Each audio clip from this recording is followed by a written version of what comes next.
Hello, ladies and gentlemen of the lodge. How are you today, Aiden? I'm doing all right. How are How you are you doing? feeling? I'm feeling great after Feeling yesterday's great. win. I'm feeling good. I'm feeling like I'm feeling like it might happen. I'm feeling optimistic. Then again, I don't know, watching the Bills Chiefs game after that made me a It little was a little concerned. little upsetty, but Yeah, not great. but the birds are going, The birds are going. and that's important. You know why that's important, Aiden? Why is that important? It's important because it is the year 2025. The year of our Lord 2025. Yes, and what that means that 29 years have passed since the Dallas Cowboys last saw an NFC championship game, let alone a Super Bowl. And more importantly, it means that since the Dallas Cowboys last went to an NFC championship game, the Eagles have been to 8 and won 4. I love this city. I love this city. So we're not going to bore you with football talk all night. Just had to do a little bit of gloating because a lot of you were anti-birds in our comment sections whenever we mentioned it. How could you? And you know what? I just wanted to acknowledge that we were right. They went all the way, and now it's time for the big one. And no matter how badly you hate Eagles fans, you can't hate the Eagles players, but you can hate Patrick Mahomes. And that's all that matters. So, anyway, we're going to be talking about the Giant of Kandahar, which is another big red that we can be against right now. I feel bad hating on Andy Reid. That one hurts. Yeah, I mean, considering he was with us for a while, I also felt bad watching Just Ertz. before those NFC Championship games. Yeah, he did. Yeah. It's a shame that we just couldn't deliver while he was there. Yeah. That's not fun. I mean, there was the whole thing with the spying and all that. A certain somebody up in New England. Yeah, it didn't help. Yeah, no, that wasn't great. But you know what? Let bygones be bygones. I just had to brag a little bit, especially because it hurt watching Penn State get clobbered. Not even all that clobbered, just it hurt watching them lose when it was that close. But after seeing what happened in Notre Dame, I'm glad we didn't win that game. I would not have wanted to lose to Ohio State on the national scene. That would have sucked. Anyway, we have Giants to talk about, and not the New York ones who won't be sniffing an NFC Championship game for another 30 years. So, the Commanders, though, on the other hand, I'm a little afraid of. Fair. They are looking. They're going to be looking scary for a few years here, especially once free agency hits and we see how their GM does. Anyway, this is not a football show. It is a show made by two Philadelphians, which makes it a football show every Monday. Pretty much. But this show is every Monday. That's not a good point. Anyway, every Monday between August and January. Yeah, an actual thing to talk about tonight, which is the Giant of Kandahar. Which I don't know, Aiden. How do you feel? As the resident skeptic, if it happened, it was a tall guy. So I just in case you guys haven't seen Friday's video and you haven't heard of the Giant of Kandahar, the short version here is that back in the early 2000s, this is how the story always goes. Back in the early 2000s, a team of U.S. either soldiers or Marines encountered a giant in the mountains of Afghanistan. Some iterations of the story, the most popular iteration of the story, involves there being a team that is out there on patrol and they just go missing. They don't call in. There's no, we're in combat. Please send air support. We need medevac. Nothing. Just done. And that was a little abnormal, even early in the war. But on the other hand, it was early in the war. I would not be totally shocked if a team managed to get taken out by an ambush without having a chance to call it in. Now, I know that wasn't super common, but when you don't know the terrain all that well quite yet, when you're not quite as in with the locals as you want to be, there's ways it could happen.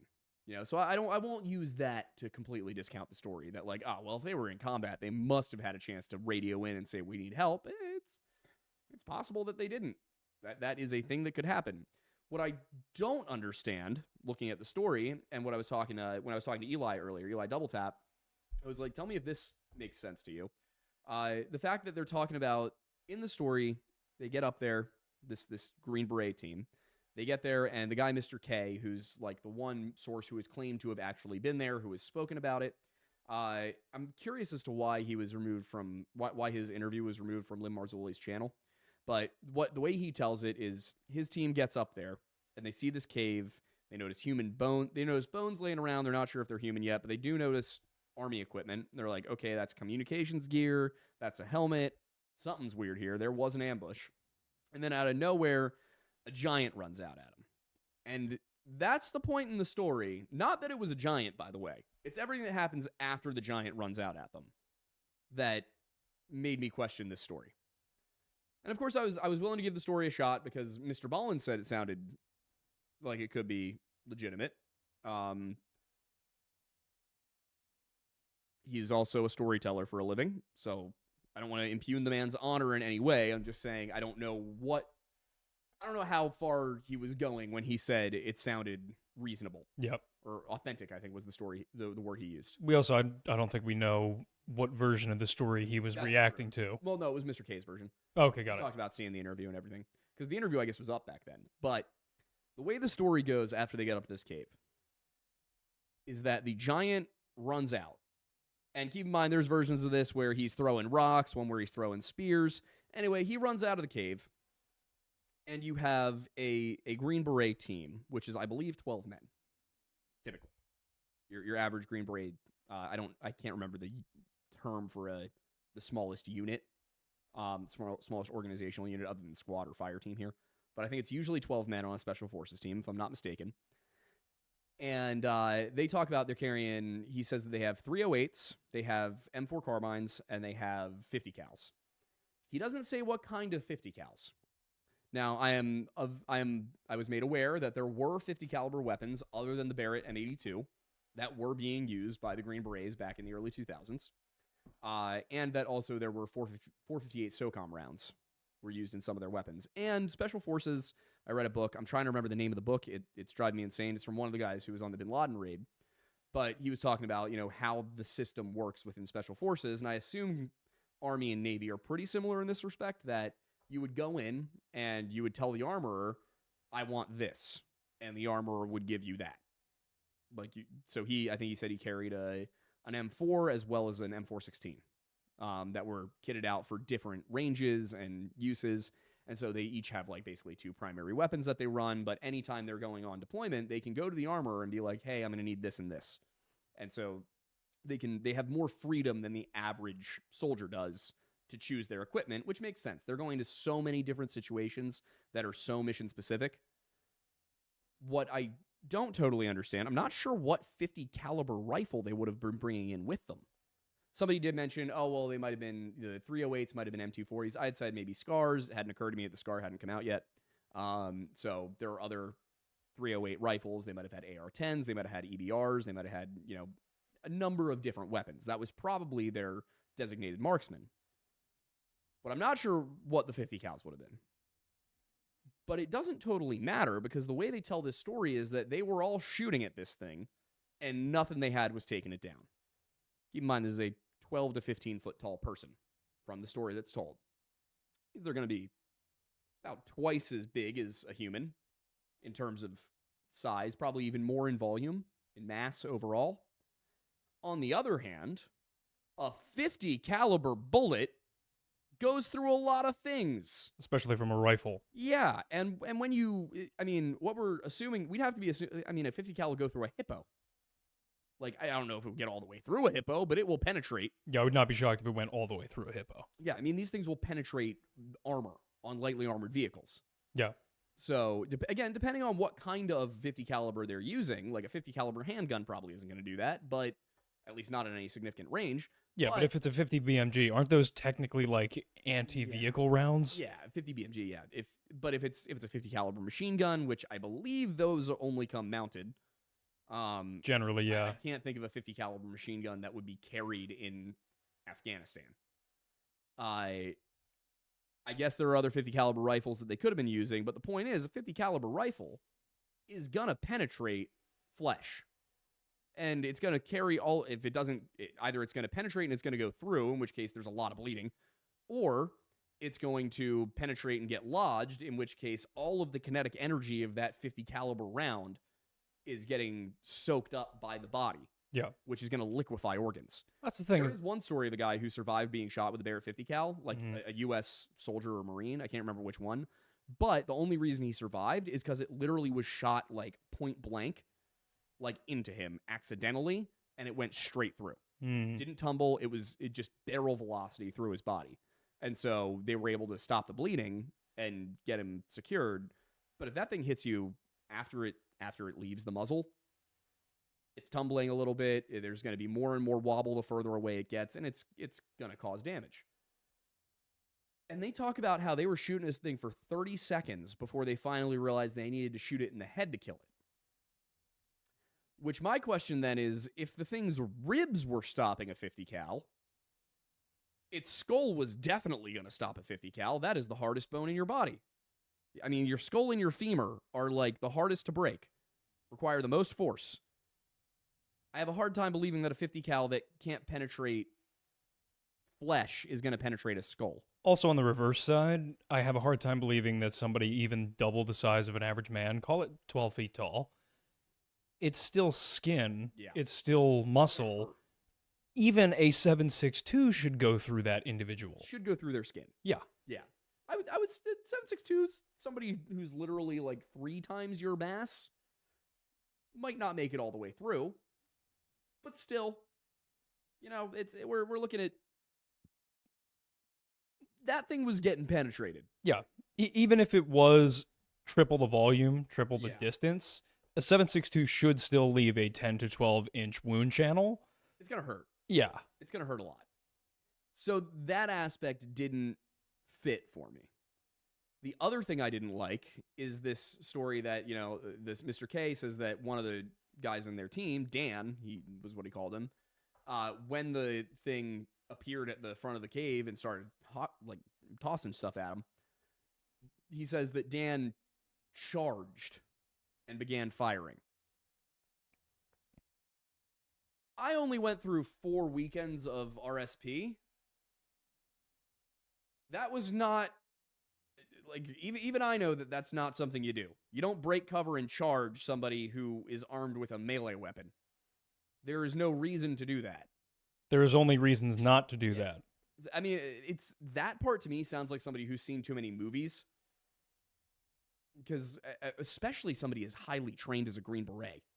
I mean, these guys are cream of the crop for U.S. Army. And that's not to insult the other Army units. The Delta Force obviously is,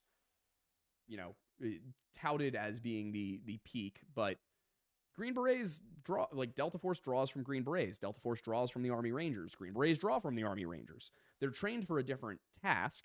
They are not Navy SEALs. Green Berets are almost more like a half CIA operative in a way. They go in Afghanistan and Iraq, specifically at least. What Green Berets would do is they would be embedded into a region. So they basically go build them a little compound, and those 12 guys would be in that compound doing outreach to the local communities.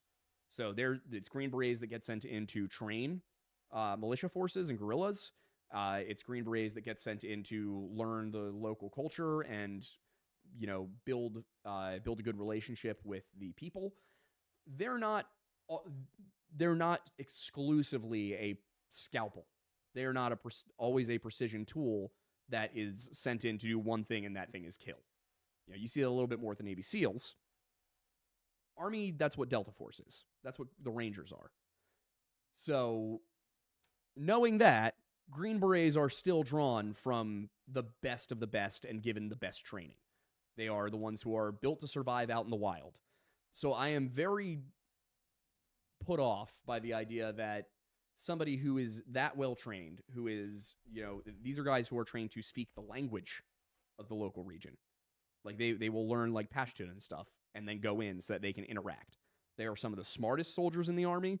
They are some of the most capable soldiers in the Army. So why in the hell would one break cover to charge a giant while firing an M4?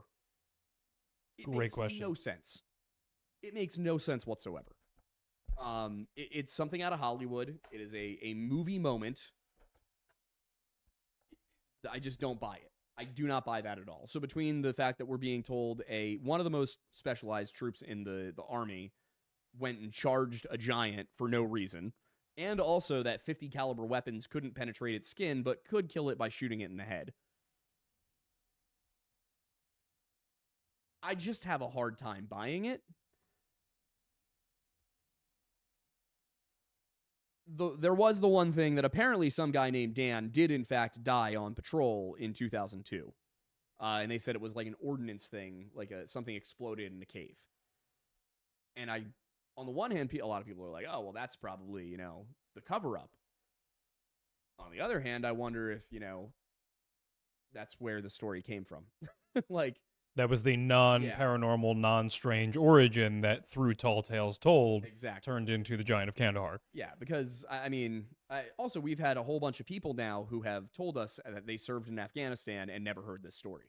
We have a lot of people who said they did, but it seems like it might have been a rather specific, like, you heard about it if you went to Kandahar. According to Mr. Ballin, he heard it a few years after it happened when he was deployed, and that it was actually one of the local, was an interpreter, I think, who told them.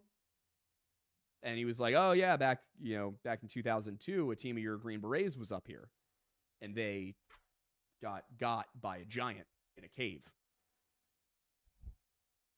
That's the kind of thing that I could see almost being a joke that is being played either by the guys who have been there a lot longer or by the locals who are, like, oh, let's mess around with the Americans a little bit. You get a lot of these stories, a lot of these like almost mythical sounding adventure stories coming out of armies for going back hundreds of years. I mean, St. George fought a dragon, right? Beowulf fought the monster Grendel. Like, these are people who were likely real soldiers, real warriors. Did they do the things that they're said to have done? Probably not.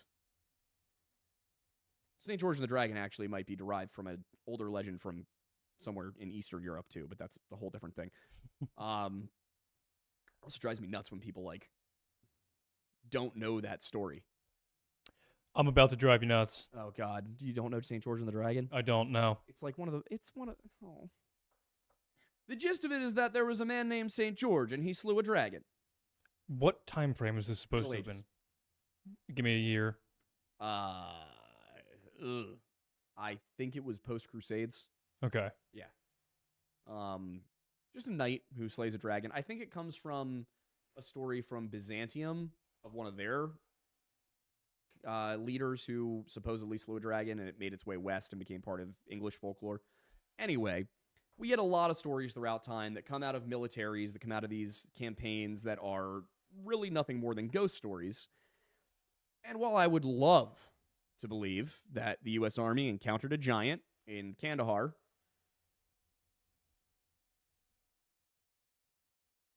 it's that thing where when a detailed version of the story comes out, it kind of hurts the credibility.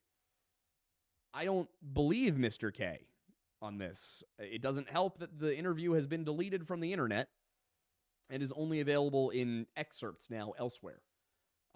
Maybe there's more to the story that he tells that makes it make more sense, but the version I heard from Mr. Ballin, who, to my understanding, has seen the whole interview, didn't really add anything outside of what we found. And it also strikes me as a little odd that this story seems to appear in public for the first time from a pilot who has to be prompted over and over again on what he's supposed to be saying. Stephen Quayle is the first guy to bring this to the public. He brings it to Coast to Coast AM. And then he says that the entire letter he received from this pilot would be published in the book he's talking about on a later episode in 2008. But then I bought the book. The letter's not in it. So everywhere I turned while I was researching this story, it was just less and less believable. There were more and more reasons to ask questions. And even if this pilot who Quayle had on was genuinely a pilot and did see this thing in real life, as Quayle continues talking, you can tell, like, you can't see any of them because it's radio, but the pilot, you can tell, is kind of like, well, I don't know about all that. Like, whoa, okay. What is this about? Like, angels trapped under dams? What, huh? And that's the other thing is the Mr. D guy who is brought up in the Marzulli interview.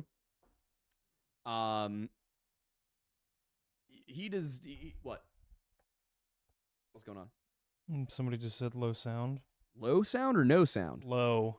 God, why does YouTube do this to us? I don't know. That's probably what Amanda's calling about. I don't know because the on our end everything looks right. Yeah, the setting is fine. Hang on. How low are we talking? Yeah, I've got a few people. Yeah, how quiet are we talking here? Hang on, let me pull it up. Cause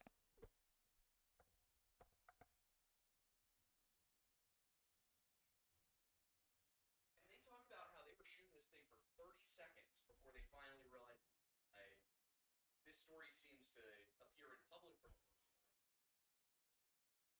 Go to like Oh. present? Oh wait, yeah. Oh no.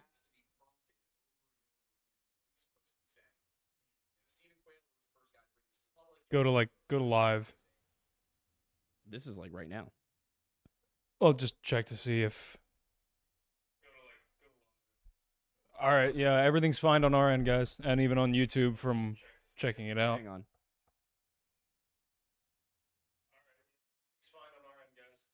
Wait, hang on. That's this. Are you the what you're hearing? No, oh. Okay, yeah. I was worried about it might have been your mic, but no. Guys, I don't know what to tell you. As far as we can tell on our personal devices, the volume is fine. Like it's fine on our end. It's fine on our devices. I'd say refresh the page maybe. And maybe I'm just talking more quietly? Maybe, I don't know. I mean, could that be it? Am I just talking too quiet? It might have been that you got quieter because I turned you down a little bit because you were really loud maybe. earlier. Yeah, I don't know, because... Yeah, we're up. What are people saying now? One mic better than the other one. Some people are saying sounds fine to me. You're both different. Sounds fine. It's... I don't know. Seems like a combo. Here's the thing, is it shouldn't sound different between either of us because we have so many processes in Streamlabs on the mics that it lowers and raises each other to be compressed out to the same amount. Yeah. So I don't know. I don't know what's going on our. I can try and talk louder, but on our end, as far as we can tell, all of the sound is perfectly normal. Yeah. So you both sound good on mobile. Yeah, and that's what we just checked on. Yeah. What I would think might have happened is maybe we peaked. No, I have limiters on to prevent us from peaking. I have limiters on us to prevent us from peaking. Yeah, no. Frustrating. I don't know what to tell you. Yeah, no. But, you know, my point in all of this is to say that I don't find there to be a profound amount of evidence that this story is true, that these events actually happened. Yep.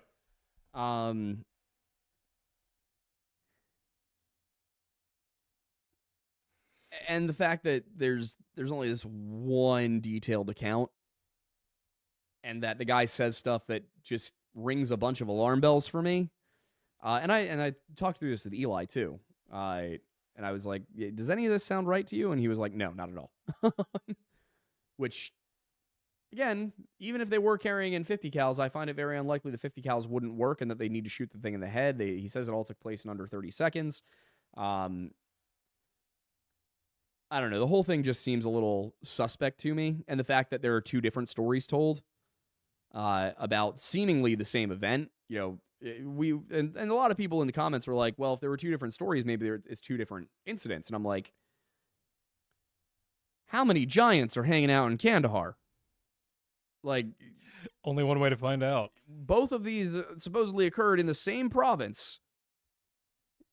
I feel like if it happened twice, there would be more mentions of it. Then you're asking a lot of people to keep quiet. it also strikes me as just a little odd that if you were going to keep something that secret, that under wraps,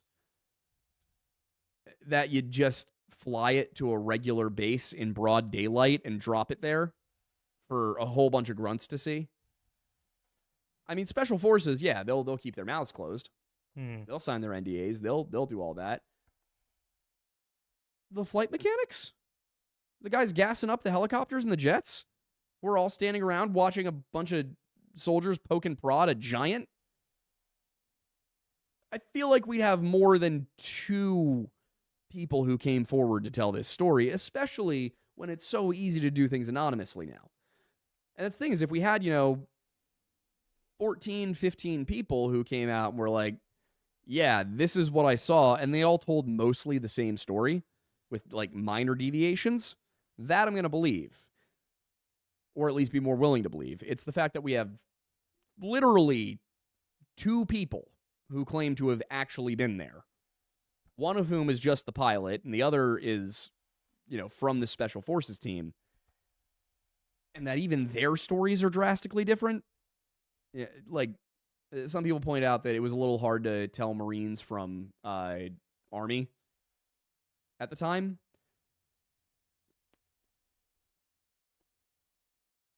I don't know how hard. I mean, just based they have on different ranks. Yeah, it's just based on some of the comments that we got on the video. Yeah, of people who were there at the time, noting that by the time you hit like 2003 or so, their uniforms were definitively noticeably different. Yeah, I buy that. I haven't checked on that, but I buy it. Yeah, I could see it being possible. What I can't see is he called them babysitters and said they were in the plane with him the whole way to whatever the next stop was, where they were loading this thing onto an even bigger jet. So I think some people were like, well, technically a turboprop is a jet. And I'm like, okay, well, you get where I'm coming from here, right? Like, I feel like if you were on a plane with a bunch of Marines for several hours, you'd know they were Marines, as opposed to Army Special Forces. Yes. That's a cultural difference. Like your average Marine is a different kind of person from your average Green Beret. Because there's a reason that one became a Green Beret and one became a Marine. Typically, there's different personalities that drive you to join the Army or the Marines in general. I've talked to Marines.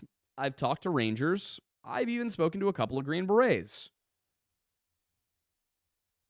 I clocked the Marines as Marines. The other guys, not necessarily. The Marines, I clocked as Marines really quick. Partially because they like to mention that they're Marines. And that's not a dig. It's just a character trait. Yeah. Somebody who's in Special Forces might not tell you they were in Special Forces. Somebody who's a Marine is going to tell you they're a Marine. Mm-hmm. So is this all circumstantial? Is this all kind of hearsay? Yeah, but so is the entire story. So I'm not going to say it didn't happen. I'm not going to say that I'm the expert on, what was possible in Kandahar in 2002. I'm just saying that from what I've seen of this, I am not convinced. I am not particularly confident that this actually happened. If I were provided evidence to the contrary, I'd absolutely change my opinion, and I personally would feel vindicated in a number of ways. Like if there does turn out to be a giant out there, that's interesting. It also helps promote Heiser and yours opinion at the end of the video. Exactly, that, the Nephilim are an actual thing to consider. Every once in a while, I like how something comes along that it's like, gets people to comment things like, wait, you believe in this? I'm like, yeah. That's right. I do. But no, honestly, I think it would support from the academic point of view between people who are like the line of Cain versus the line of Seth versus the Nephilim. Mm-hmm. I would feel justified if there was something that represented what's described in Genesis. And then there is one other thing too. When it comes to stories of giants, red-haired giants even, we looked at one of those a couple of years ago, the Site Ka, the Giants of Lovelock Cave. And do you remember what we found as we looked deeper and deeper into the actual accounts of these things and the actual archaeology and history work that was done? From what I recall, it was very similar to the stories up in Nahani, and that like everything, like in a number of different locations in between. Yeah, well, more specifically, that we're told about red-headed giants, Yeah. right? And that's the common story. They were giants. They were giants. They were cannibals. Blah blah blah blah blah. And then as I was reading through it, I could not find a single reference from any of the actual native storytellers to them being giant. We were tall. They were taller than normal. That's not giant. They don't use the term giant. They don't seem to think that the word giant would be applicable. And what they describe are very much people. They are cannibals, but they speak human language. They are actually more primitive than the Paiute. That doesn't match with the Nephilim thing either, because the Nephilim in the Bible are, depending on who you ask, and if we look at the extra biblical texts as well, you have Enoch, for example, in the Book of Giants. Those are different things. Those talk about like the Watchers, who would have been the fathers of these Nephilim giants, as being, they give humanity all of these different types of knowledge. Things like how to wear makeup, how to do certain things with fire, how to make weapons, how to smelt metal, all of these things.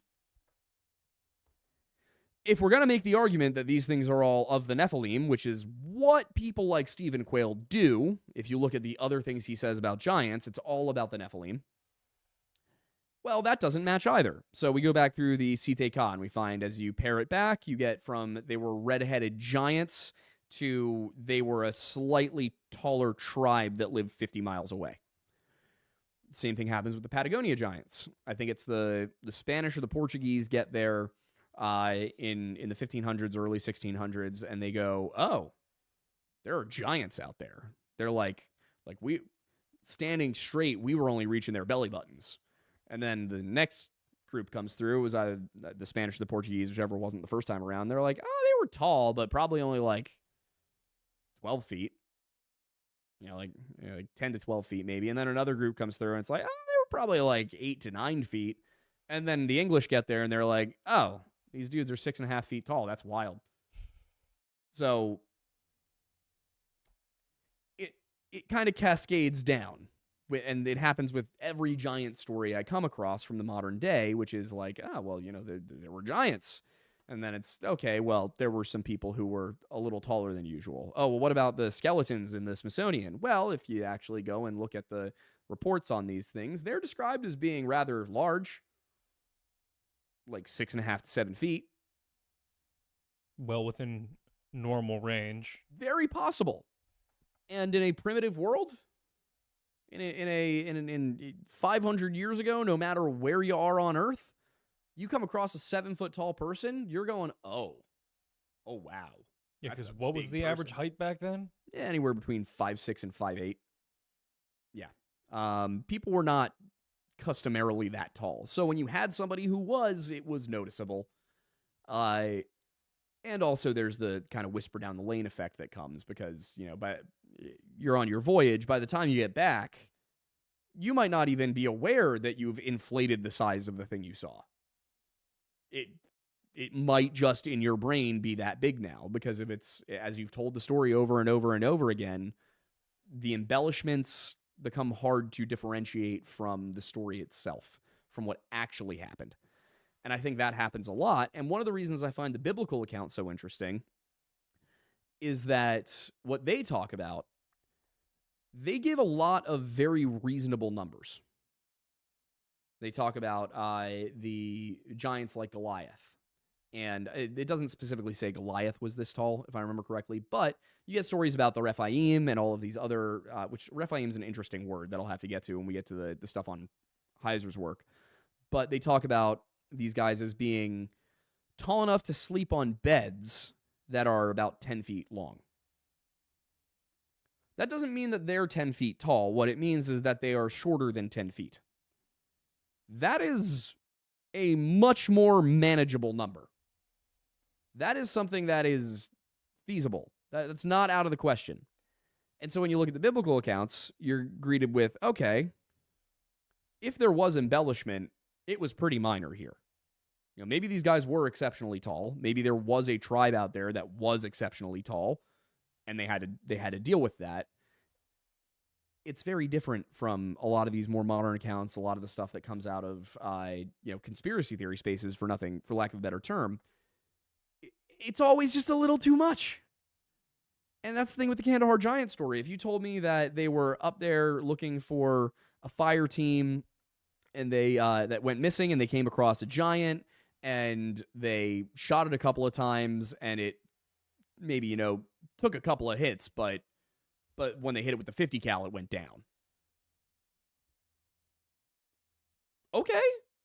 That's plausible. Yeah, if you're telling me that you all sat behind cover, fired your weapons, and took this thing down together as you were trained to do, yeah, okay. More willing to believe that. It's when you start adding in the details to try and make it sound more legitimate, which is something we know happens. It happens with police investigations. They'll look at it and it's, okay, well, this person said that they saw this guy leave the bar at 1:37 a.m. Who's paying that much attention? That's why you get people, a lot of detectives will say that, unless somebody is known for being that specific about everything all the time, they are more likely to look at somebody with suspicion when that person gives them a lot of details. If it's somebody who does not give a lot of details frequently, or if most of their version of the story was vague, but this was very detailed, that's when the suspicion starts to creep in. So they expect, like, for example, with the bar example, it'd be, he left sometime between 1:30 and 1:45, I think. That's what you expect from somebody who's trying to recall something.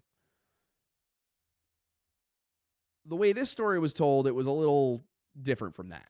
It was more like, I'm going to give as many details as possible so that I sound legit.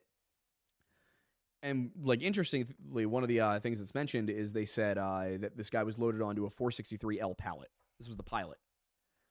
And they described this pallet as being 104 by 100 or 104 by 84 inches. 463L pallet is 108 by 88.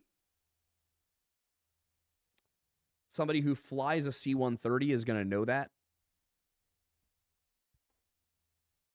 That's not going to be the kind of thing they get wrong. Or at the very least, if they didn't remember the specific numbers off the top of their head, it's far more likely that they'll give like an average it's foot estimate. And that's what he did. Is he started off, he goes, 104 by 84. There's somebody, I forget the exact, so it's the letter. In the letter, he gives the very detailed number. Mm-hmm. When he shows up on the radio show a few years later, he's like, it's like 9 by 7. So that's why it's those little details that don't make sense. 250 cals, but neither of them could penetrate flesh.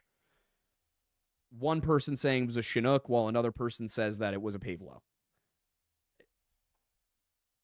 You're getting things, you're mixing up because you're trying to get too detailed.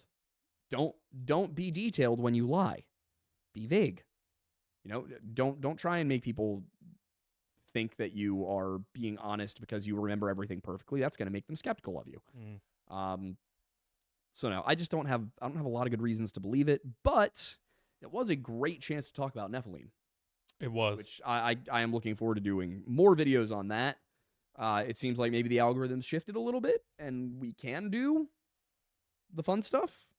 Because Nephilim are just such a cool topic. It's one of those things from the Bible that I think regardless of if you are Christian, Jewish, it's an interesting story.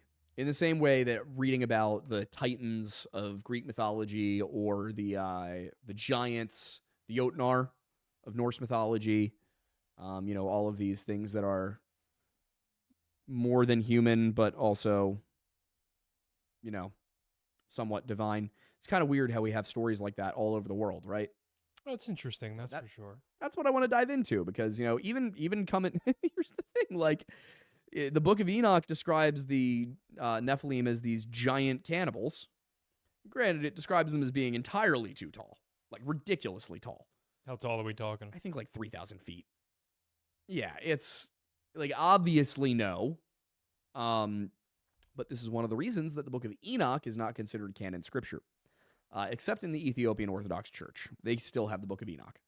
I don't know. Maybe they teach their apocryphal books separately. They just all are included in their Bible. But we do also, for a long time, actually, the only version of Enoch we had was from the Ethiopian Bible. And then we eventually found the Dead Sea Scrolls, and there were a number of fragments. So we have a lot of fragments from the original book before it was translated into Ethiopic. Or Old Ethiopic, I think it is.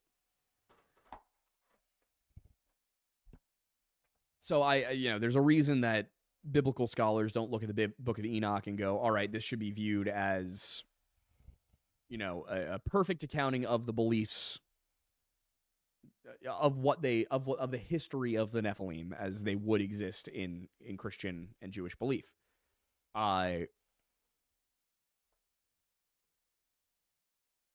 version of the story you get in Genesis and the nod you get in Numbers that are basically like, oh yeah, there's these things. They are very powerful, and they were so powerful that God had to do something about it. Well, then you go to the Greek mythology, and it's, well, there were these things, and they were so powerful that God had to do something about it. And keep in mind, because this is important, the book of Genesis predates the introduction between the Jews and the Greeks.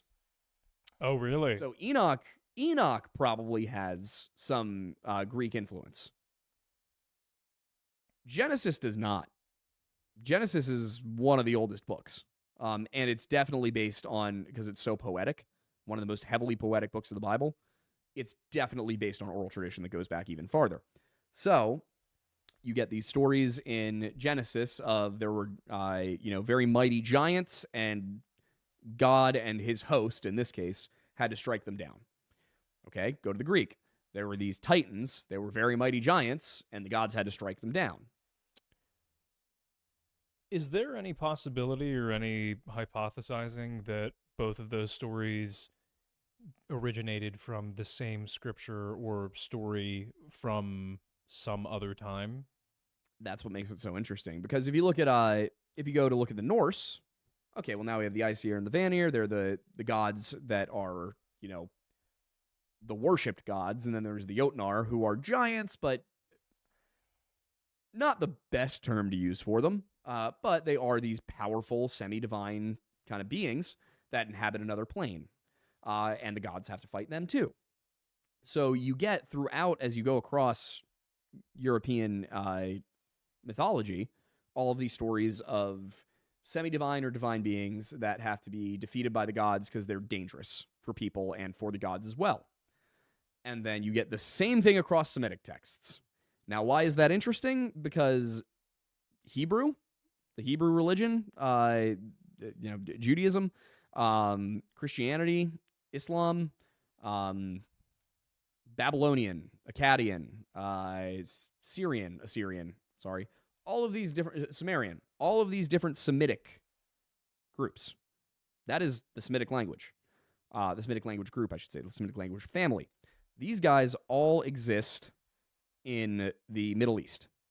It's generally understood that this was probably people who derive from Mesopotamia. So probably Sumer, and then people who left Sumer heading west. Because that's where Sumer is in Mesopotamia. And we see that things seem to go in that Fertile Crescent, probably moved from east to west. The Greeks, the Celts, the Norse, the Slavs, that's all Indo-European. That's Aryan. That's a different thing.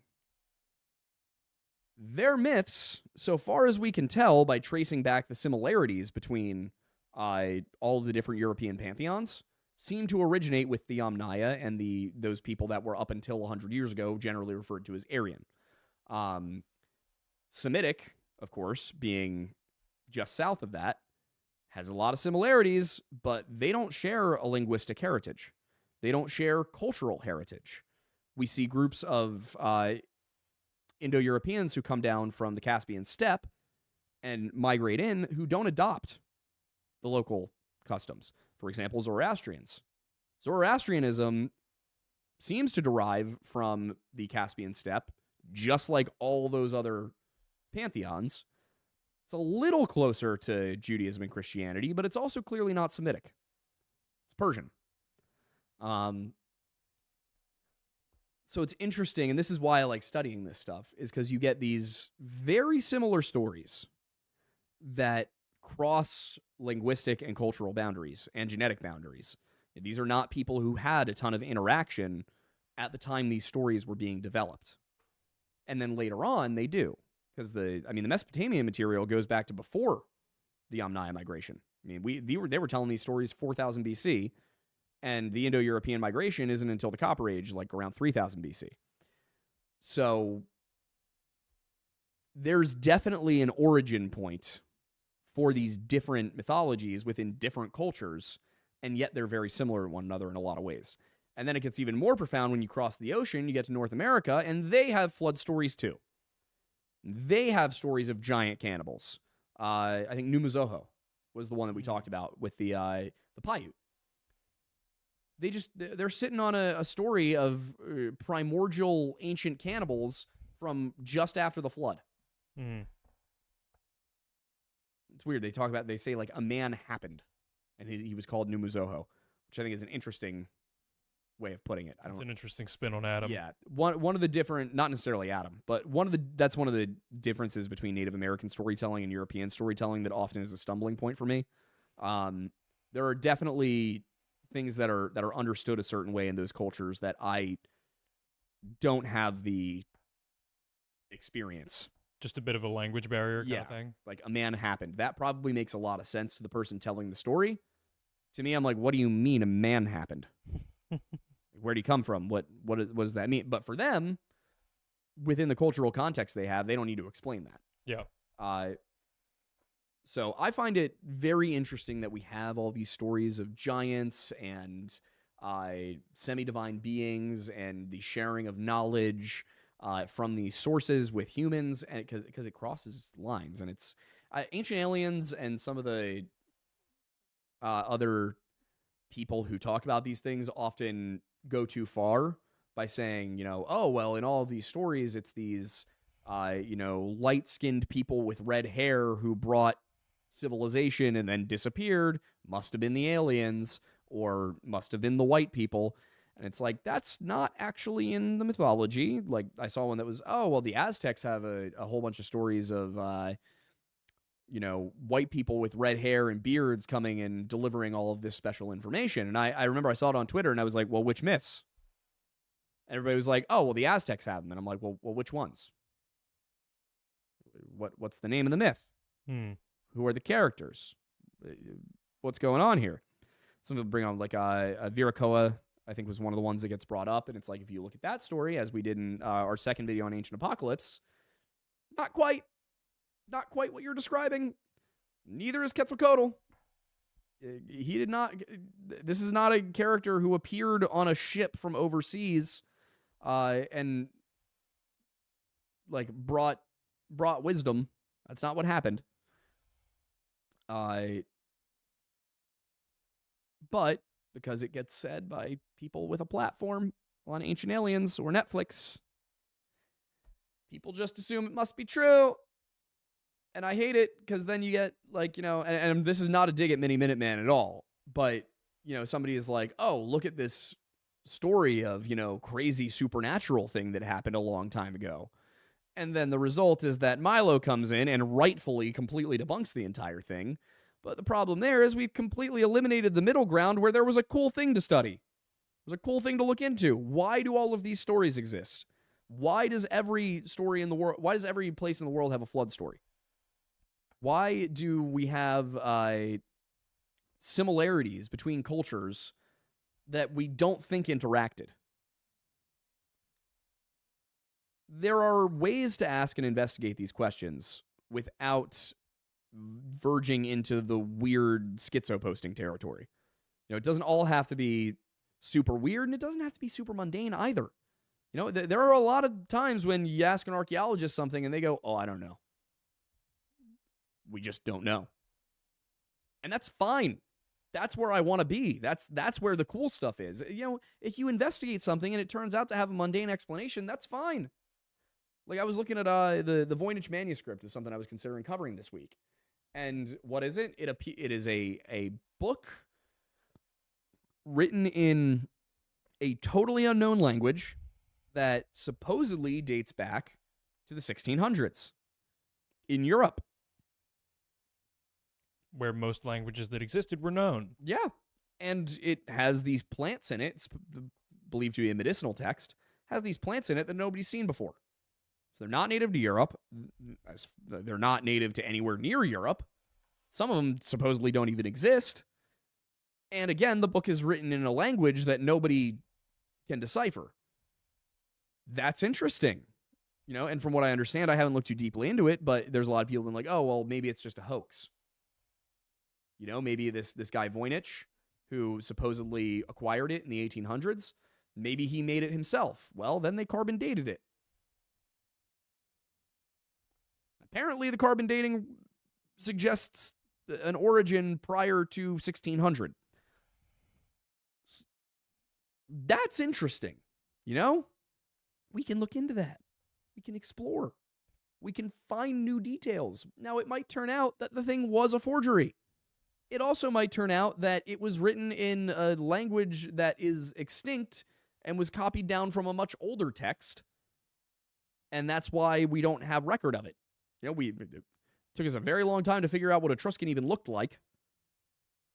How do we know there's not the same kind of thing that was going on, that, somebody had a copy of something and they were recopying it over and over and over again to the point where nobody actually knew what this said. They just had an understanding that it was really important. That's cool. That's interesting. Let's explore that. Antarctica looks like it shows up on some maps from a really long time ago. Why?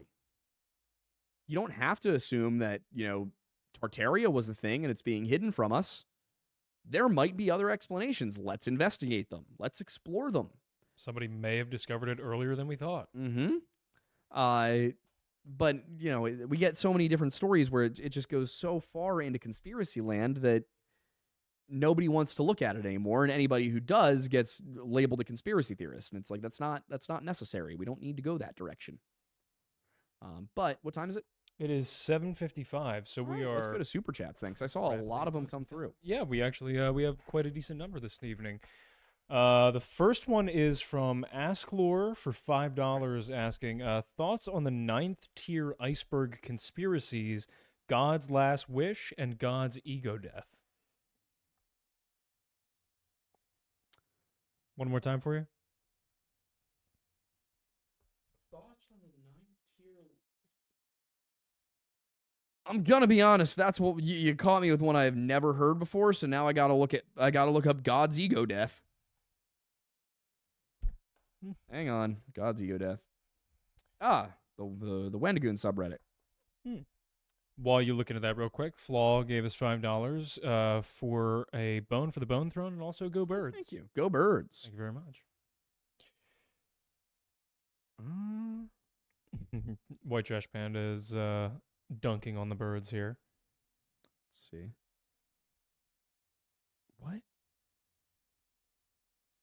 What if it's just face value? God has or is going through an ego death? Yeah, like I can't find any. God's Ego Death, a profound inquiry. Oh, good. It's from a website called Wondergressive. And the subheader is, "Are you awake? Is your reality real? Are you sure?" I'm sure we're going very normal places here. Scholarly, I'm sure. Here we go. Conceptualizing God's ego death.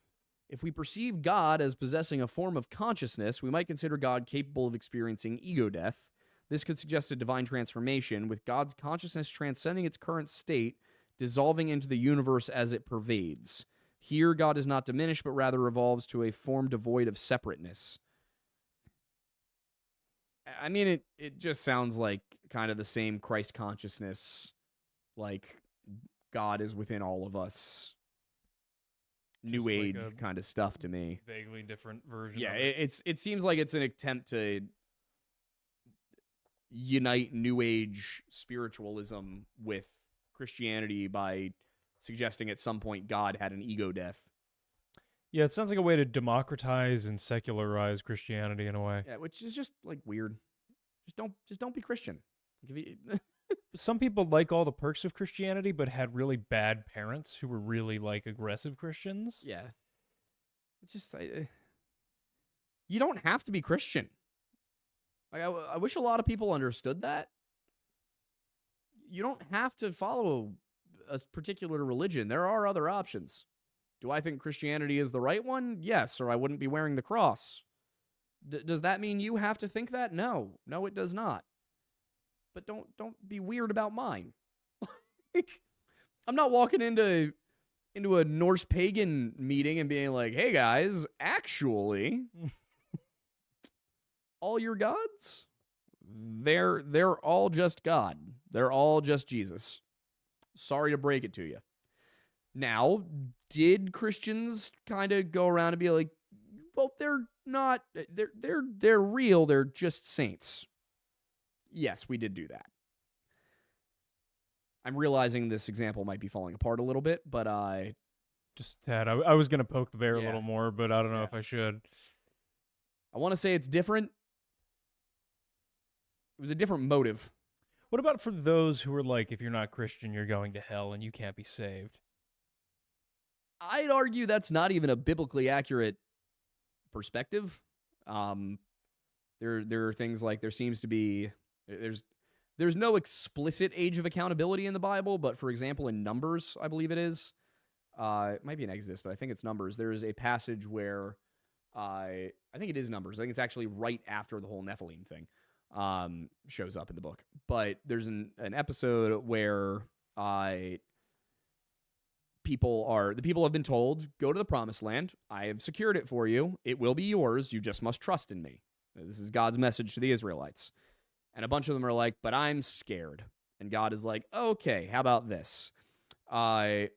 Nobody over the age of 20 is allowed to go to the promised land, but your kids can go.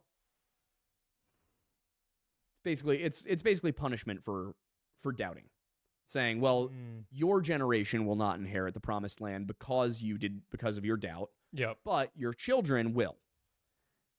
The interesting thing there is what age is chosen. 20.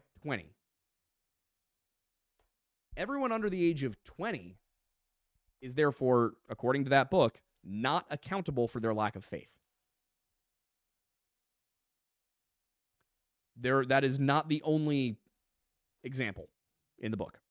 I'll try and dig up some more for an episode of Weird Bible. I was going to say, that'd be a fun topic for Weird Bible. So Who there's gets the free pass. Yeah, there are examples where, okay, well, there's an age of accountability. In the Old Testament, this is obviously Old Testament, but in the Old Testament, we also have that when Jonah is told to go to Nineveh, he's basically, the understanding is Nineveh is a wicked city. It is sinful. It is walking against God. It is practicing idol worship. Nineveh's not in Israel. Nineveh's in Syria. That means that people who were not Jews could be saved. In the Old Testament, people who are not Jews can still escape going to some kind of hell. In fact, there is no explicit version of hell as we understand it in the Old Testament. It is there is an afterlife. There is the place where the spirits of the dead go. And there are certainly good parts of it and bad parts of it. But there's no if you're not Jewish, you go into a fiery pit. Come forward into the New Testament. How does a person who has never even heard of Christ accept Christ as his Savior? You can't. Exactly. And while there is no explicit part of the Bible that I can think of that says people who have never encountered Christianity or, knowledge of Jesus Christ, there's nothing I can think of that says that those people go to heaven. I've also come across nothing that says they go to hell. Considering there is, for a very long time, really up until the Reformation, there was an understanding that there is a place in between heaven and hell, purgatory. That suggests to me that there are a number of ways to get there. The only way to guarantee getting there in Christianity is by being Christian. And you have to be Christian, not just profess Christianity. You have to actually, within your heart, be a Christian. In some senses, that has been understood to mean that people who are genuinely Christian will do the things that Christ would have wanted them to do, giving to the poor, not living a lavish lifestyle, basically being comfortable and then providing what you don't need to those with less. Can you technically then be Christian without professing Christianity? That would be the question, is can somebody be Christian without being Christian? And I think that when you look, in my personal opinion, the way I have understood the Bible is that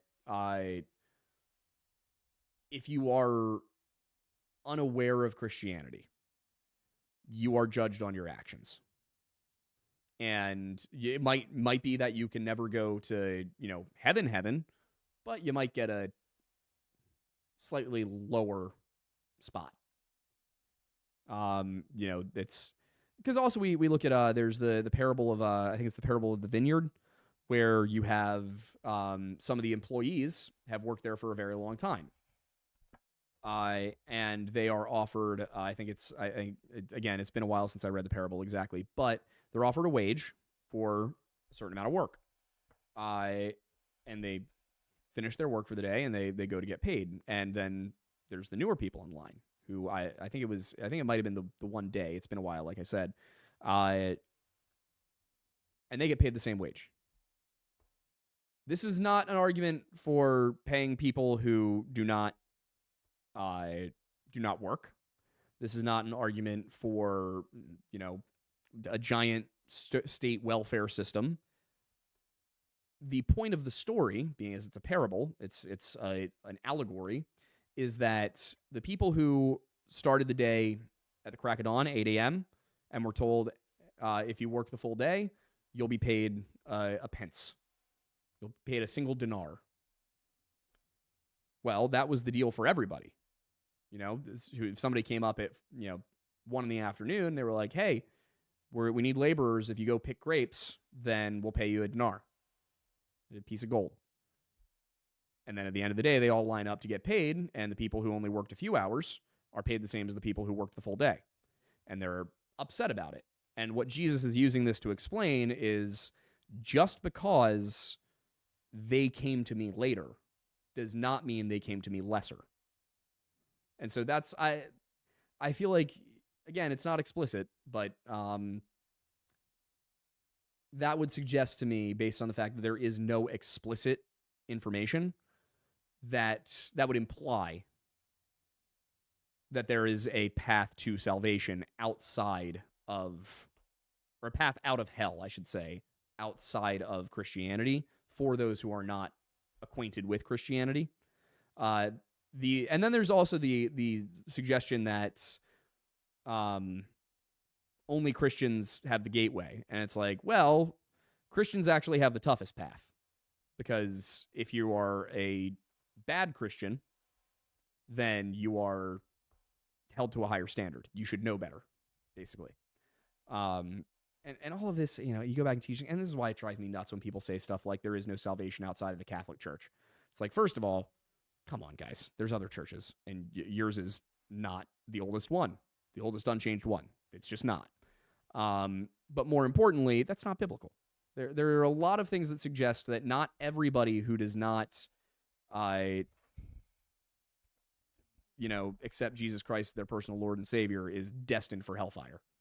That's not what the book says. So, no, that's a very long-winded answer, so I don't even remember what the question actually was.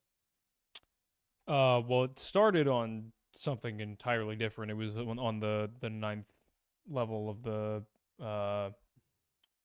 It'd be nice if this worked properly. What was it? The ninth tier iceberg conspiracy. Oh, yeah. Last wish and stuff like that. But no, I think those are really valid points to bring up. Yeah, I know the Catholics won't like me for that one, or the That's Orthodox. Okay. As the resident lapsed Catholic, Yeah. you're forgiven. Nomine Patri et Filii et Spiritus Sancti. Amen. Thomboard for an Australian 545 is saying, "Hey Aidens, have you all heard of the Jack McLennan case going on in Australia at the moment? Went missing on a camping trip with mates, and everyone has been real cagey." I had not heard about it. I tend to not look at cases outside the U.S. because a lot of countries do not actually provide any information to the media. But the fact that people are being cagey would suggest to me that somebody knows something. What was the name? Jack McLennan. Yeah, I brought it up in another tab as well. Yep. What do we got? The basics. Been missing since October 4th, 2024. Been missing from Fitz Crossing. Families. I mean, so far it looks like your typical missing persons case. I'm looking through the. All right, 27-year-old was last seen on October 4th when he went for a boys' getaway at sparsely populated Fitz Crossing, a popular fishing spot 3 hours northwest of Brisbane. Okay. They're searching pig farms, meat processing plants, and sewage plants. Queensland police said they would respectfully decline to comment on the case. This is why I don't cover things outside of the U.S. After publicizing the discovery of a hat and shoes that belonged to him, they had hoped to keep quiet the subsequent discovery of other personal items. Not sure why you'd do that. Somebody else went missing from that area the prior year. I mean, it might be worth taking a look at. It's just hard when other countries don't have U.S. media laws. Yeah, it's true. It's so true. We ran into that a lot in Canada. Yeah. It's painful dealing with Canada. Miss Maury for $5 says, extraordinary claims require extraordinary evidence, but the fact that there's never any evidence bothers me. People lie, exaggerate, and misremember. And yeah, that's very common. And that's the thing is, and we're seeing it with the Sebastian Rogers thing right now too. You like the guy we had on last week. For those who saw last week's episode, I'm not going to get into a rant on this, but the gist is I think we treated Steve very kindly. I don't think that we pushed him very hard at all. Kind of just let him talk because I figured if he was lying, then it would be easiest to just let him lie, and other people would go ahead and be like, hey, this was a lie. I figured if I pressed him too hard, I might shut him down, and then we wouldn't get any information about what we wanted. I feel like we learned a lot about what he actually knows, because he's been very boastful on Twitter about how much he knows and who he's working with and everything. Guy was saying for weeks or months even, that he's been working with the law enforcement. He mentioned having a meeting that he was in with Sumner County Sheriff's Office and TBI. Then he gets on our show and we ask him directly, have you been working with them? And he's like, well, I mean, when I said law enforcement, I was contacted by some people from the area's search and rescue. Turns out it wasn't even Sumner County search and rescue. I let him talk because I figured he'd talk himself into a hole, and he went on to do that. And he gets on Twitter and just starts trying to bash us and just straight up lies about what was said on the show. He said that I was okay with it. First of all, he said that Seth Rogers had a relationship with Katie Proudfoot beginning from the time that she was 12 years old, and that I said I saw no problem with this. Which, for anybody who actually watches the show, what actually happened is I said, well, do you have evidence of that? And then I commented how even the age gap when they were adults made me uncomfortable. Huh? Just like in that situation, if you're going to claim something, you need to provide evidence, or you can't really be shocked when people don't believe you. Yeah. And if the evidence you provide doesn't really doesn't bolster your case, we either got to get better evidence or you got to recognize that you don't have a good case. Yeah, and that's at a certain point. I don't think there's anybody out there from the Kandahar Giant people who would be like, oh yeah, well, we've proven this happened. I mean, Stephen Quayle maybe. Most likely, yeah. JMO gave us $23.27 for a message that I cannot read. Oh no. But thank you for sending it anyway. No, you're not even going to make it the full first sentence and recognize why. Oh my God. Yeah. This is one of those super chats where if I were to read it, it would end up like the 3-year anniversary special when it was just Celso, PJ, and Luke. Yep. If you guys haven't seen that, it's on Patreon. It was fun. It was a lot of fun. We all had a few drinks and did a little anniversary special where we told our uninitiated friends missing 411 stories. Yep. It very quickly went off the rails. We didn't. That was not a good idea. Yeah, the problem was we said let's. It was start supposed to actually be an actual episode that was going to go on this channel. Yep. And nope, couldn't happen. Could not happen. Did not happen. So the thing that Romulus said leads me to a question, but I'll read his question first. I'm a lifelong, or for $5, I'm a lifelong Broncos fan. I grew up 2 hours away from Grand Junction, and I'm rooting for the Eagles because Mahomes is being astroturfed by the NFL. Oh, yeah. 100%. Question. Yeah. Do you think it is possible that the reason that they keep seeming to win is because they have so much money behind them, primarily through investment of people like the advertisers that they keep doing ads with, like Doritos, State Farm? So you think the NFL is the suggestion that the NFL is rigging games in favor of the Chiefs because of all the money these companies have put into sponsorship deals? Yes. Do you think it's possible? Only if the NFL actually ends up getting a cut of those sponsorship deals. I think they do. I think it depends on if any of their gear is shown. I think Patrick Mahomes can do an endorsement deal, and the NFL doesn't get a cut.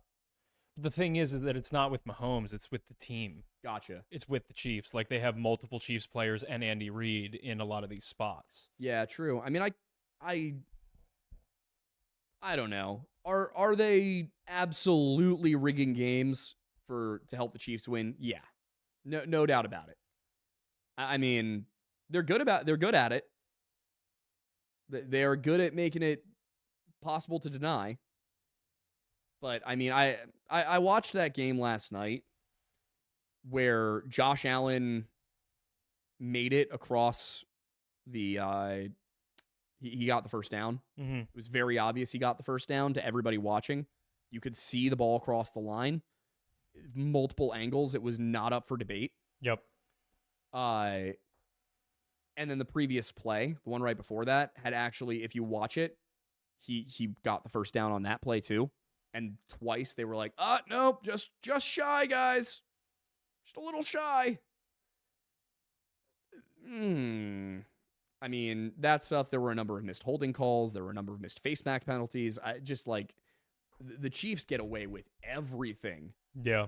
And when they do get called for something, it's at a moment where it doesn't affect the game. Last night, I saw more fair officiating than usual. But then, of course, it comes down to the wire, and it's the moment where it really counts. It wasn't a penalty. It wasn't a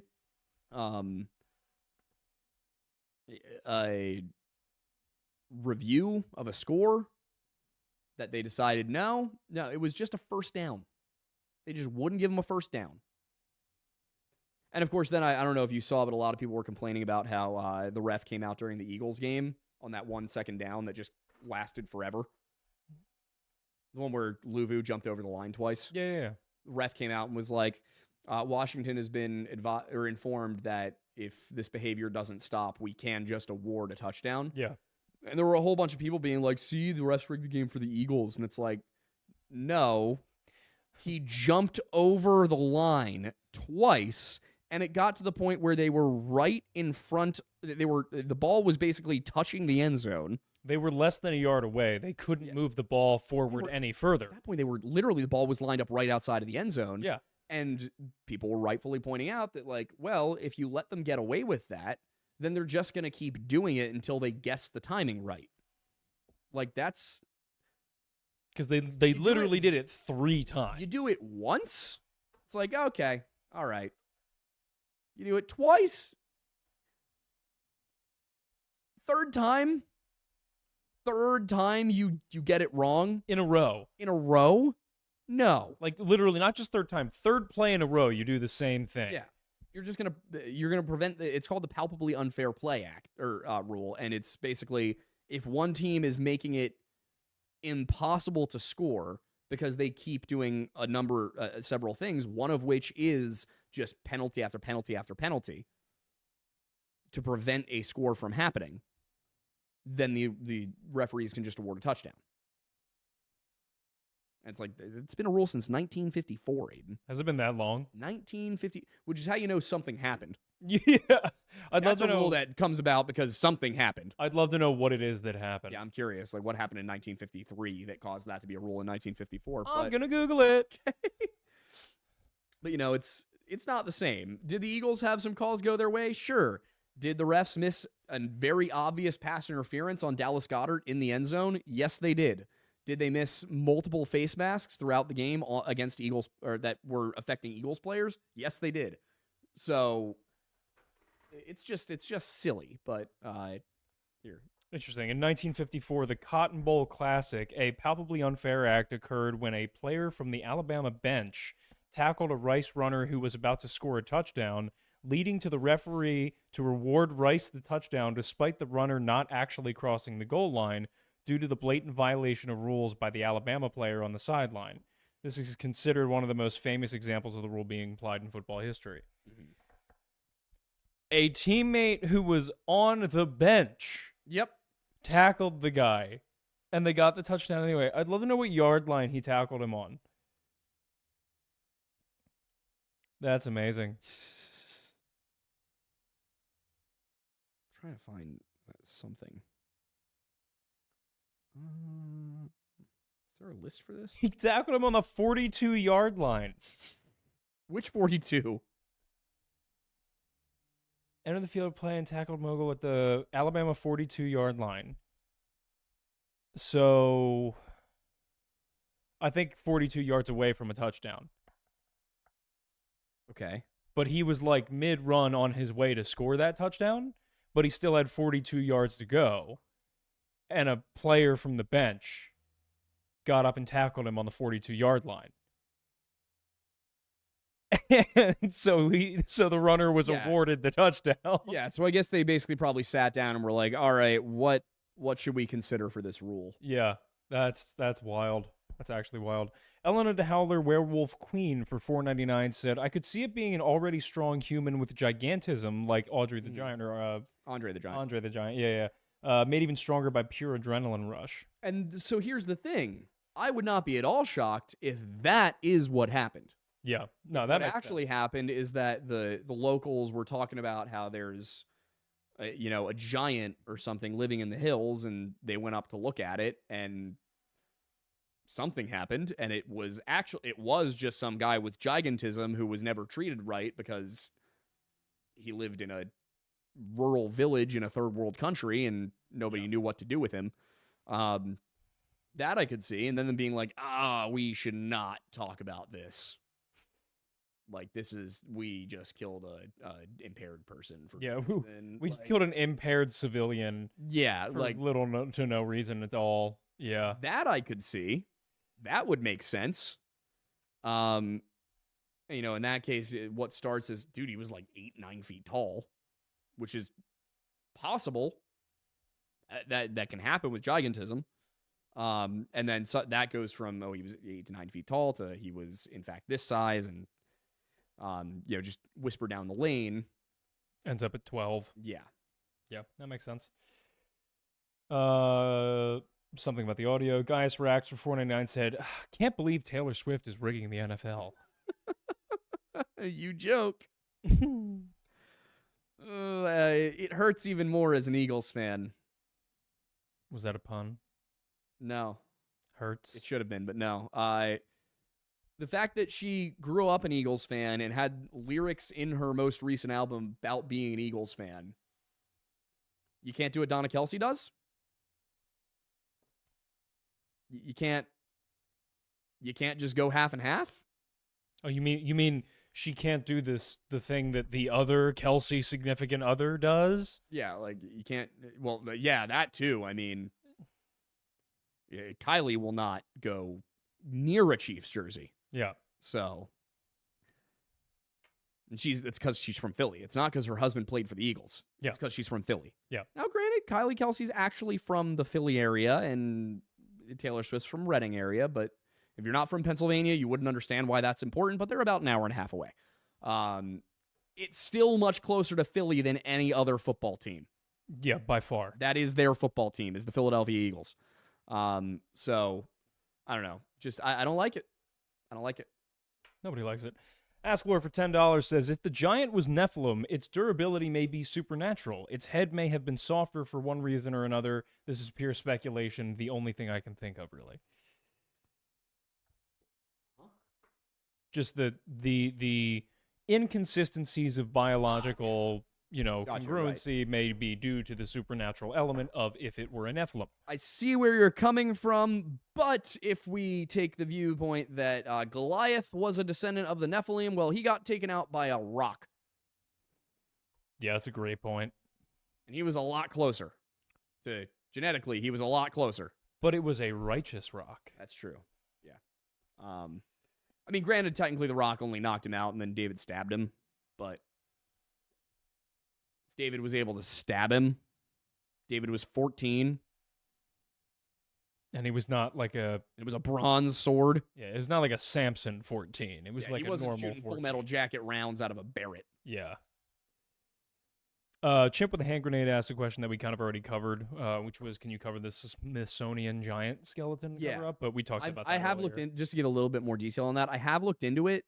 I have yet to find an actual example of a proven giant skeleton being spirited away by the Smithsonian. It's always like, we found a giant skeleton and it will be studied by the Smithsonian, which is why we can't show it to you. And then the Smithsonian is like, we don't have any giants. There is one actual example where they mention it, where it's somewhere on the East Coast. I think it was within coastal Algonquian territory. They found a mound and they dug into it, and at the bottom there was a very large man. I believe he was supposed to be like 6.5 feet tall, surrounded by the skeletons of several smaller people, like average size, 5'6" to 5'10". It's just in the report, but it's not a giant. It's an extra tall person.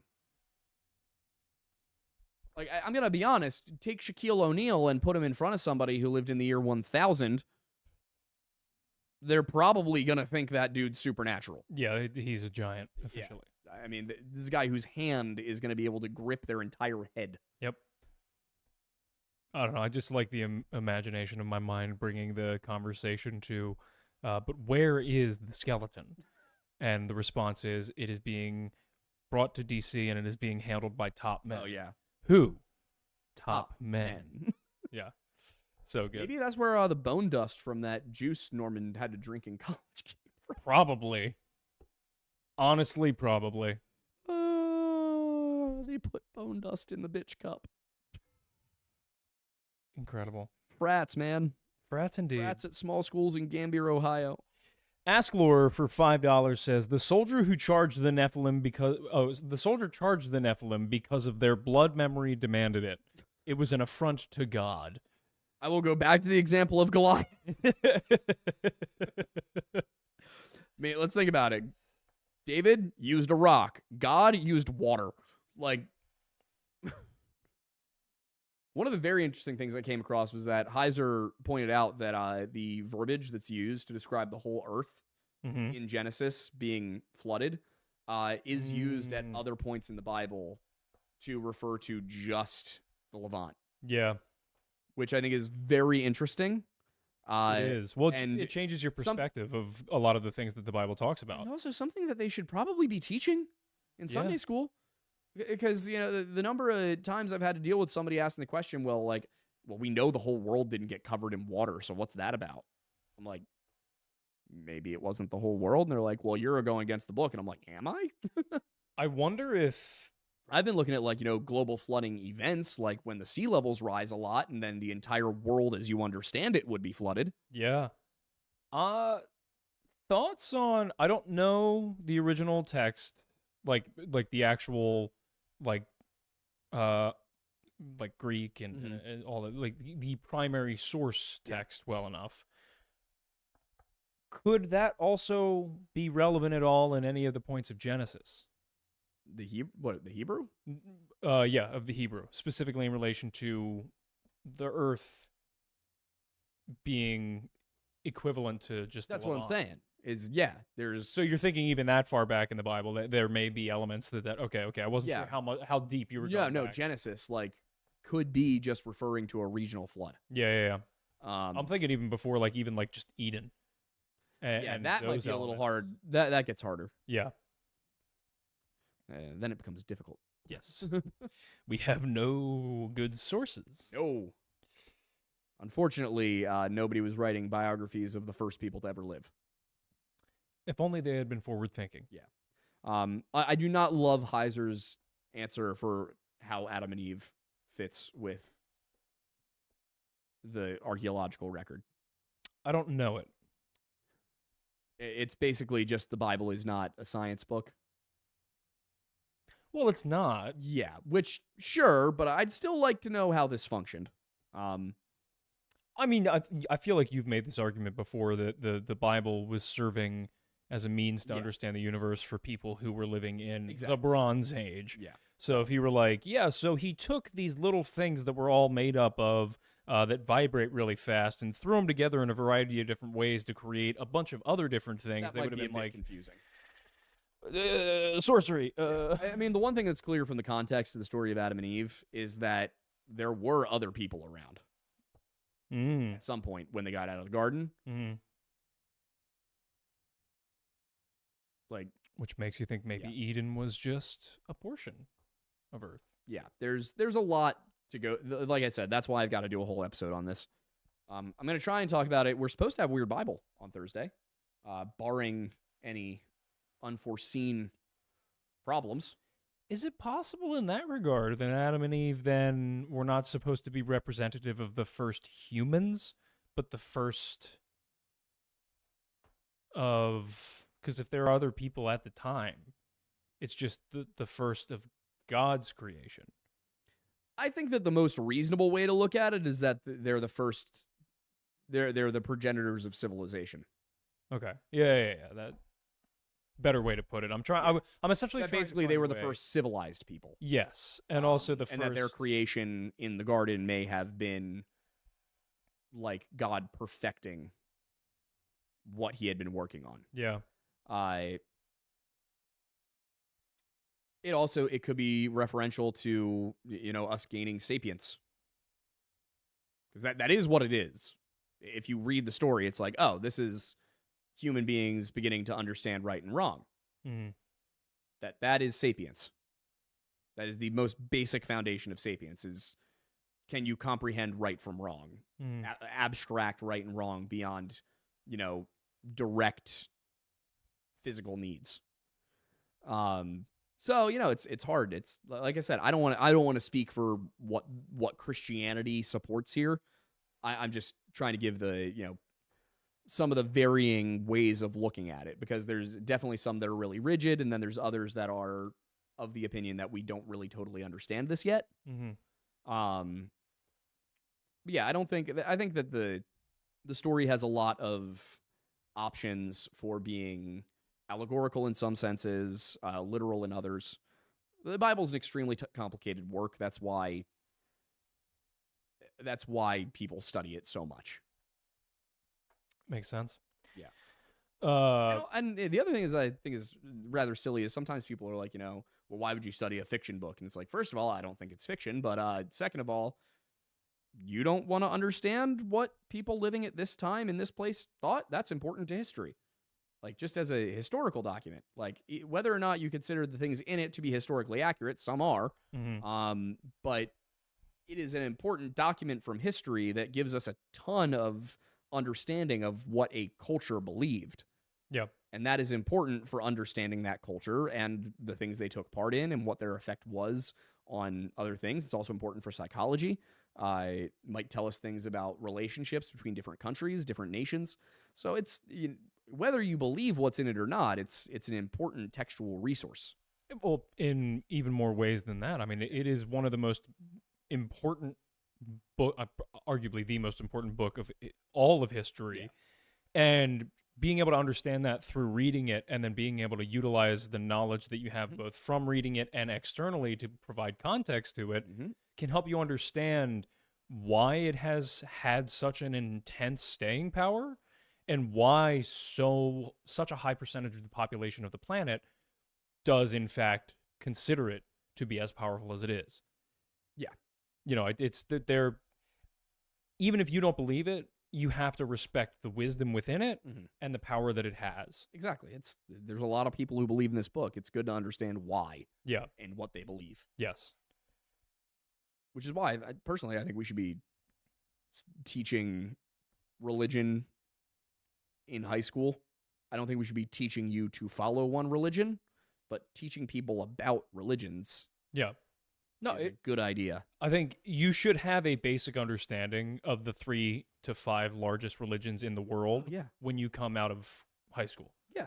You should be able to have a conversation with anybody of any given faith and have at least some understanding to meet them in the middle or at least meet them at the door. Yeah. So that way they're not teaching you like, yes, so this is the name of our God. It's like, no, like you should be able to have like at least a casual conversation with a Christian, a Jewish person, a Muslim, a Buddhist, Confucian. Like there's no reason you should graduate high school in America without an understanding of the what the Brahma is, what the Trinity is, like what what the Islamic opinion on God is, which is that it's not a Trinity at all. It's monotheistic. Who God is in Judaism, like just for cultural reasons. These are important things to know. And it doesn't have to be that your school gives you a super in-depth lecture on it, but it could be like at least a survey. Like here's what makes this different from this, which is different from this. The worst thing that happens is people understand each other a little bit better. I know there are a lot of people who are like, well, I don't want my kids being taught that this is good and stuff like that. You don't need them to be. You don't need to teach the moral lessons. Yeah, it's like you can teach that Christians believe in a singular God in 3 persons. If your students ask more questions than that, the answer can be, that's really a better question for your parents or for a faith leader or something like that. But at least telling people so that, everybody understands the differences here. I think it would lead to a lot less animosity and a lot less distrust. Having a greater understanding of those around you generally leads to less animosity, arguing, and violence. Yeah. BR Cody for $2 says, please look into the Tracy Kirkpatrick case. I did just write that down, so we can definitely take a look at it. It's going to be easier if it's in the U.S., but we will definitely check it out. Yes. The next is Gen X Josh for $10 saying, the story I was told in Mezasharif, Afghanistan, was that a foreign legion team went missing and a ranger squad took the giant down. It was already fake rumor in 2004. I worked for SOF at the time. Yeah. It's again, different version of the same story. Well, and following that write-up is Stringy Meat for $2 saying, former Green Beret here, the giant story is BS. Thank you. Also, really cool that you're watching. Yeah, it's awesome to have you straight up. Like that's cool that we have former special forces. I hope I did not do a disservice in the way I tried to explain everything. Yeah. That was entirely off the cuff and from memory, so I hope I was okay. If I wasn't, feel free to berate me in the comments. I will not take offense. If I got things wrong, tell me, because I will internalize it and I will be better in the future. Yep. This man, I've never seen someone so concerned about improvement in my life. I just want to give people facts. I Just want to give people the correct information. Thank you. It's important. It's valuable. Devlin Foyston for Canadian $5 says much love from Sudbury, Ontario, Canada. Oh, thank you. The Sudbury Blueberry Bulldogs. Your country is coming up. There's another case about the RCMP not doing its job. Yeah, out on Friday. That'll be fun. Brave SJ for $10 saying, we have considered that the army may have killed my Irish dad when he was hungover. C, impossibly large, red hair, pale skin, horrible smell, and angry and violent, disappeared in 2005 looking for milk. That might be one of the best super chats we've ever gotten. I love it. I love that one. I'm sorry for your supposed the Giant of Kandahar. Oh, that was me Uncle Fergus. He lost on his way to Galway. That was Scottish. Yeah. Gave us a call from a phone card somewhere down south. Right, well, he was on his way to Dublin up the road down there from Galway, and he got real quick lost. I took a little turn at Kerry, ended up in Kandahar. Yeah. Well, I think that's the problem. We told him to go to Kerry, and he missed the sign. He just kept looking for a K. Yeah. But he took a trip on Dingle, or Dongle, the Dingle Dolphin. Dingle the Dongle Dolphin? Dingle's the Donegal, the Dingle Dolphin. Dingle is the town. Yeah, there also is a There's Donegal. a Donegal, yeah. Yeah, that's up north. What's the dolphin's name then? I don't know. I've been to Dingle and I don't know the dolphin's name. I remember hearing Sean talk about this. Fungi the Dingle Dolphin. Fungi the Dingle Dolphin. Oh god. 1054. What a horrible year. It's our viewership right now. Oh. I was wondering where you got that from. That was the schism. Phantom of Time for $4.99 says, "Hi, I hope you're having a great day. Do me a favor when you see Wendigo next. Ask him why it's so floppy." I don't. Just, do I want to know? I don't want to know. Where did I put the gun? Maybe they mean his hair. I don't know. Maybe they mean his hair. I'm not gonna ask him that. You can ask him yourself. Whatever happens to you is on you. Incredible. White Trash Panda said, I'll conda your har, or giant har. Also, why can't I send actual messages with my monthly membership chats? I don't know. Don't know. But we'll get back to you. A word you're using. It might be the YouTube recognizes that you shouldn't be saying things. Chances are you used a no-no word. Next is for $9.99 says, if the Giant of Kandahar is in any way true, what do you think realistically came out of that cave? Also, Kandahar, I barely know her. If the story were to have a kernel of truth, I think it would be something like what we said earlier, that it was somebody with gigantism who they brought food up to and lived up in a cave because he didn't fit in with the other Afghans. Yeah, people tend to not like abnormalities in communities in general, but those communities in-group bias and the like. Yeah, I could see it being a thing like that where he just kept on growing. They were like, "All right, well, go on now. We'll bring you some goats." I will say this next one from Chimp with a hand grenade should have been our intro. She Kandahar on my giant till I Nephilim. Yep. Yeah, it should have been. That is that's up there with she shift on my poles till I cataclysm, which I still think is our best intro ever. Yeah. JMO for $10 with a super chat that I can actually read says, perchance, if I were to make a sculpture and also make a video about the Bennington Triangle, would I allowed to be on the show? Oh, we need to go back to perchance. Oh God. Am I already searching for it? Oh no. I was gonna say we need to go to the post office because we need to pick up the stuff that we do. Photographer sent us. True. Got to do that. Do not let me forget to do that tomorrow. Kyron Wetra for an Australian 420. Go back to JMO's. Wait, Bennington Triangle. Can he come on? Sculpture. Also make a video about that. If you make a video about the Bennington Triangle, we're gonna try and head up there. at some point soon. Where is that again? We bought the Gladiator. Yeah. So well, you did. Well, I bought the Gladiator. That's a expense. Bought it for business purposes. It's a very nice car. I'm working on getting my truck back in working condition. So I am very excited to take the Gladiator cross country. Yeah, it's gonna be Montana. Fun. It has GoPro mounts. Yep. Like built into it. Yeah, so I don't have to hold it while we're driving anymore. If you want to help me to pay for the Gladiator, you can go to patreon.com. Go to the Lore Lodge. $1 a month. $1 a month. $12 a year. Stay out of debt. Because the stream keeps reloading itself. I gotta go back here. Why did it do that? I wish I knew. It's very strange. It is very strange. Gotta go. Kyron Wetcher for an Australian 420 says, "Look up drop bears. There's a pandemic of them in Oz." I have not. I'll explain it to you after the show. Tyler Dalrymple for 556 and 223 sent to says, "Hitchens razor. What can be asserted without evidence can be dismissed without evidence. Giants were real though, probably at some point."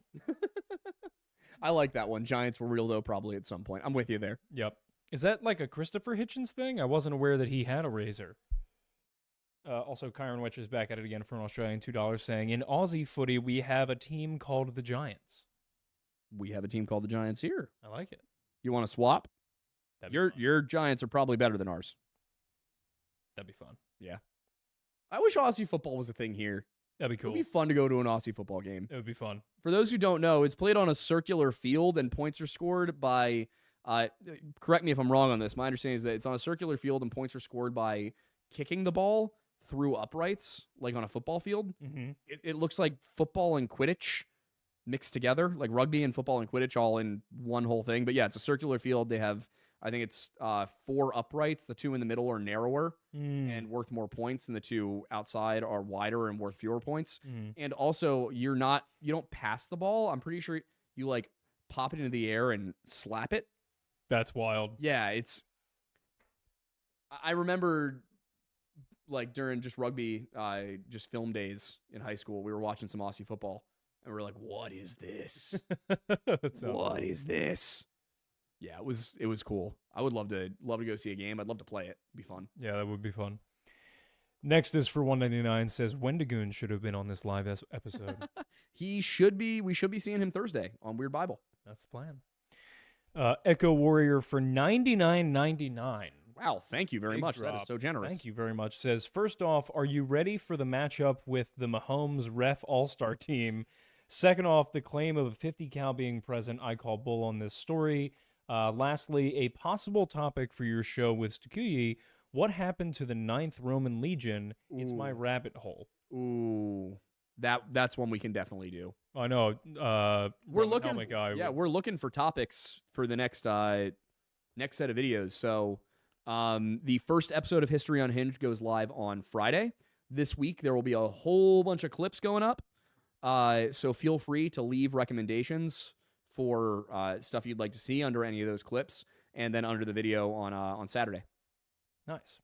February 1st, Saturday, it will be going live at 2 p.m. Because Unsub, I clarified today, is at 10. Nice. Speaking of which,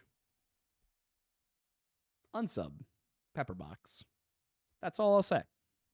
Keep your eyes open. Nothing confirmed yet. Eels on Wheels for $50 from a country I do not recognize says, "Hi lads, what are your thoughts on the possibility?" SEK. SEK? Yeah. What are your thoughts about the possibility of life insurance scams with John Bonet and Sebastian? Love y'all. Hello, buddy. Do you want to come up? Come on up. Sebastian, I actually could have seen. I think you'd have to check and see if they had a life insurance policy on him. John Bonet, they had so much money. Yeah. And they ended up spending a lot more of it defending themselves. Yeah. So with John Bonet, I don't think so. With Sebastian, I could actually see that for sure. The only thing is that with a disappearance, I don't know the exact laws in the state of Tennessee, but I know in a lot of states you have to wait 7 years to have somebody legally declared dead. Mm-hmm. So if it was a life insurance scam, it was a really stupid one. Yeah. Which, granted, really stupid people. Diane Yale for $20 says, Oh, good I think story. That's my grandmother. Says, good story. Thank you. Duo Black Rose for $5 says, you call BS on the 50 cal being present. You seem to be forgetting the M2 Browning is a common top-mounted weapon for a Humvee. Yes, but they were on foot, were they not? Yes, they were on foot. So that's the thing is, like, top-mounted. They're probably not carrying it up a mountain on foot. Yeah. Phantom of Time for $5 says, did you see the government revealed that the guy in the front seat killed JFK? I did see people suggesting that. No, I only read the MLK file. Yeah, what? See the government revealed that. The guy in the front seat killed JFK. I'm cautious about that one. I saw a video of people suggesting that could have happened based on a hand motion made by the guy in the passenger seat. Yeah. I haven't looked too deeply into it. I did not see anything about the government admitting that so much as I saw somebody suggesting that's what happened. I feel like, I thought the JFK files hadn't been released yet. as far as I'm aware, they haven't. Also, I feel like Jackie would have noticed. Yeah, that's the other thing. Like, she was on the ball that day despite everything that happened. Yeah, and I mean, the moment he was shot, she was like leaning over. Yeah, like she was on it. So if the dude in the front seat turned around and did something, or like tried to sneakily do something, like if he shot her or if he shot him through the seat or something along those lines, I have no doubt Jackie would have noticed. If you've ever been around a gun when it goes off, you know where that sound came from. And if it happened in the car, that's what I mean is like, if it's like out in the woods or far away, there might be some echoing happening. It might get confusing. If you are 10 yards from a gun and it's fired, you know where that shot came from. Yeah, let alone 3 feet in her case, if we're talking about the guy in the front seat of that car. Yeah, and just witnesses too. Yeah. Like it would have been, I mean, there is a noticeable, not all the time, but there's a noticeable muzzle flash. Yeah. I mean, if he did this, he didn't do it with a kitted out rifle that had a flash suppressor. Like, no, it would have been a handgun. It would have been a handgun. Probably a snub-nosed revolver. Yeah. I just...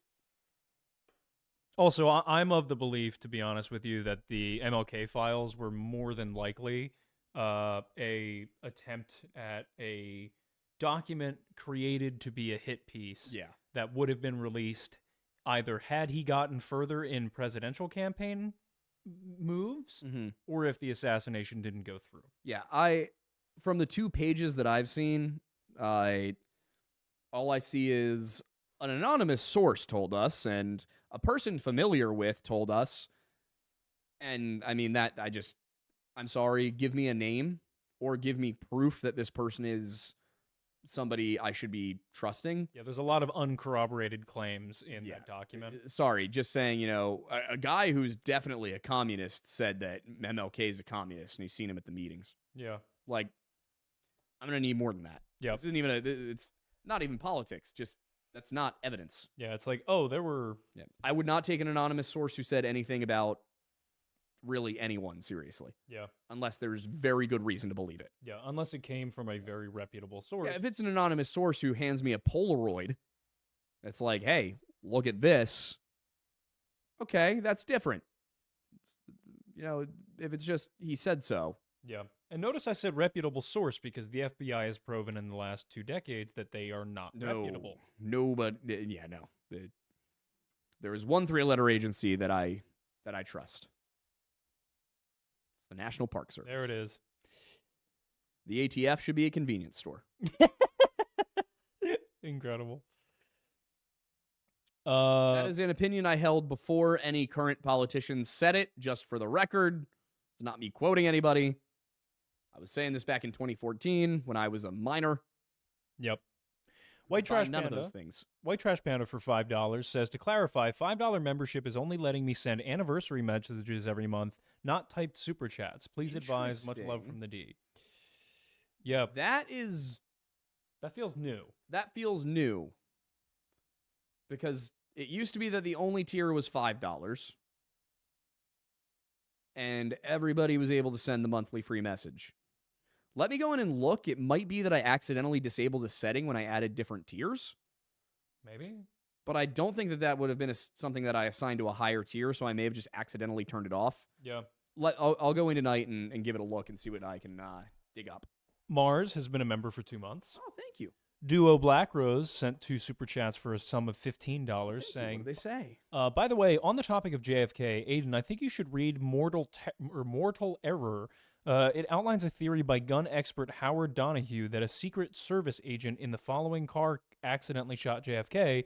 I can drop off my copy if you'd like. I want it back when you were done. My only problem with that is there were at least two shooters, shots, right? And that does not include, like, there was somebody at the grassy knoll.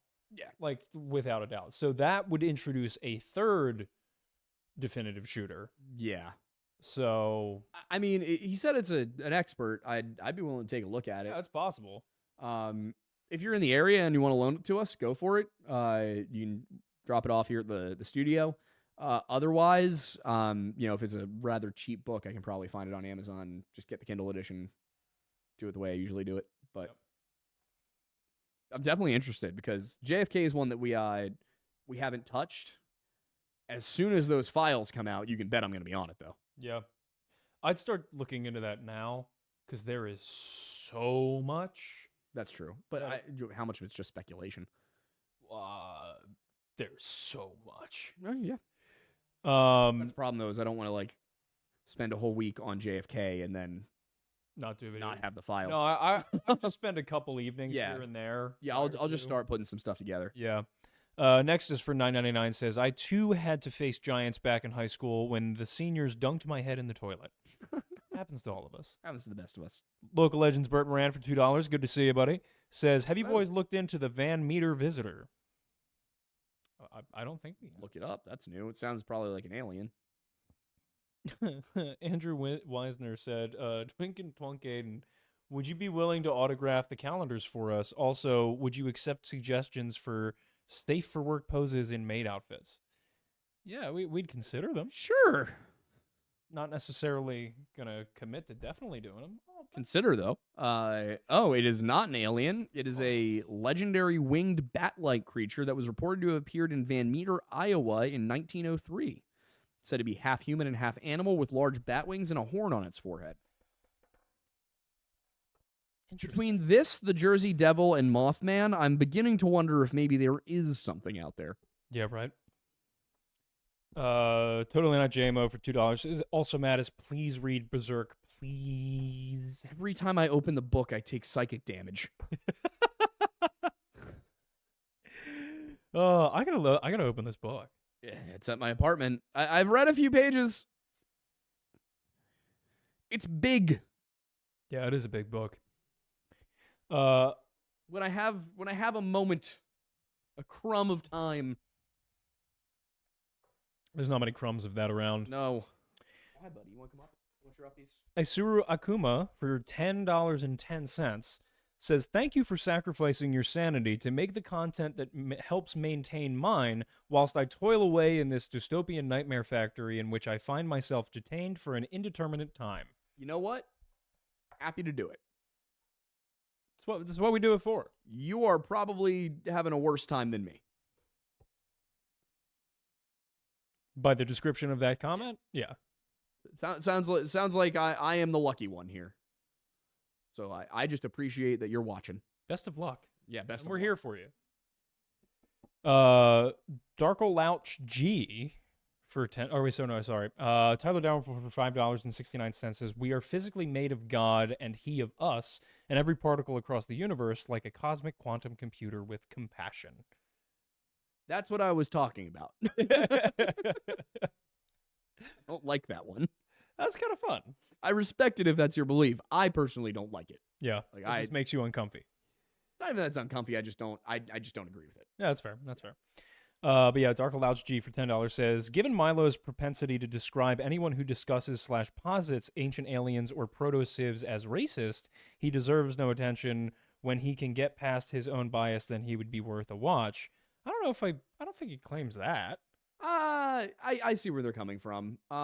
I think he can be a little quick to ascribe a racist motivation to this stuff. And I understand why. A lot of it does actually have its roots in somewhat racist theories. Mm. There's definitely a lot of it is one of those spaces where somebody could be interested in it simply because they genuinely believe that aliens did come down and help humanity get started with things. But there will also be people in that space who think that all of this was some master race of white people.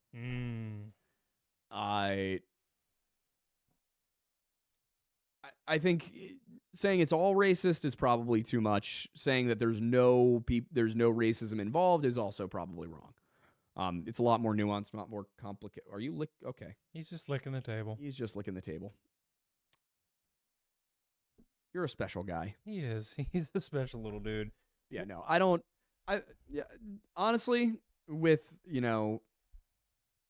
that, I would chalk it up to youth. Fair. 123 Hail Hell for $20 says, quick question, what is the oldest city from the Bible that we've found? They think they might have found Sodom and Gomorrah, but I mean, I would say, or anywhere in Babylon. Because really the first cities in the Bible that are mentioned are all in Mesopotamia. So I think Babylon would probably arguably be it, because that's where the Tower of Babel is supposed to be. So that I think would be the earliest mentioned city that we have found. Cool. Eleanor de Howler Werewolf Queen for $49.99. Thank you very much. Wow. Says PTSD therapy fund. Put it to good use. We absolutely will. Definitely. JMO back at it again for $2. Says add the Noah vid to Weird Bible if not done so. Like Noah in the Ark. Oh yeah. Yeah. Have you guys? We have addressed it. It was a long time ago. Yep. I wanted to talk potentially about that again. Actually, on Thursday, I have to hear back from Isaiah about what he's going to talk about. Just so that we can go a little bit more into, the reasons for the flood and all that, because it's a very misunderstood story. Yeah, it is. I'm sad I won't be here for it. Unfortunately, yes, as a heads up, I will not be here for Weird Bible if it happens this Which means Thursday. You got me. You got me doing all of it. You got him. Mel Gus for $5 says, would you ever make a video about La Llorona? Yeah, that's on the list. Probably an overall woman in white video, because La Llorona is part of that kind of trend of various videos. They're all... That was one of our first topics. Yeah. Yeah. Very long time ago. That's wild. T. Roundel Photo for $5 says, did you snag the goodies yet? That is what I was just telling him we need to get over there for. Yeah, we will be taking care tomorrow, of it. yeah. Yep. Bush Concepts for $4.99 says, Giants, SF, Christianity, the Kelseys, Taylor Swift, top men, the numbers, Aiden, what do they mean?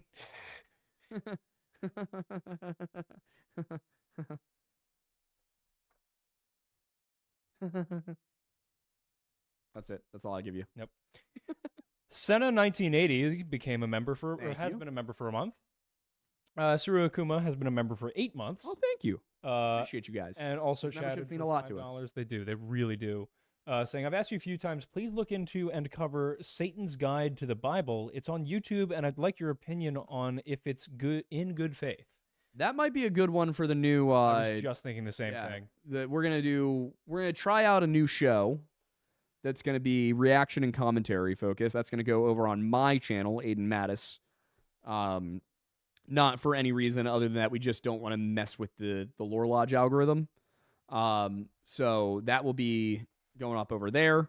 And that sounds like exactly the right kind of thing. If it's a YouTube video. Yep. Yeah, without a doubt. Yeah. Senna 1980 for a Canadian $5 says, thanks for being so open-minded and compassionate. Oh, thank you. Warsage has been a member for 9 months. Thank you. Peppermints for $9.99 says, when y'all are in Montana, would you be open to a meet and greet? I'm a Montana resident, and while I couldn't go on the Yellowstone trip, I'd love a chance to say hi. We are going to be in Bozeman the weekend between our trips. So yeah, I mean, if we got time, we got to see what that weekend's going to look like. Yep. But if we have time between the 2 trips to go and grab a drink, we'll let people know. Yeah, that'd be fun. Yeah, I'll try and get that nailed down sooner rather than later. Yeah, that'd be good.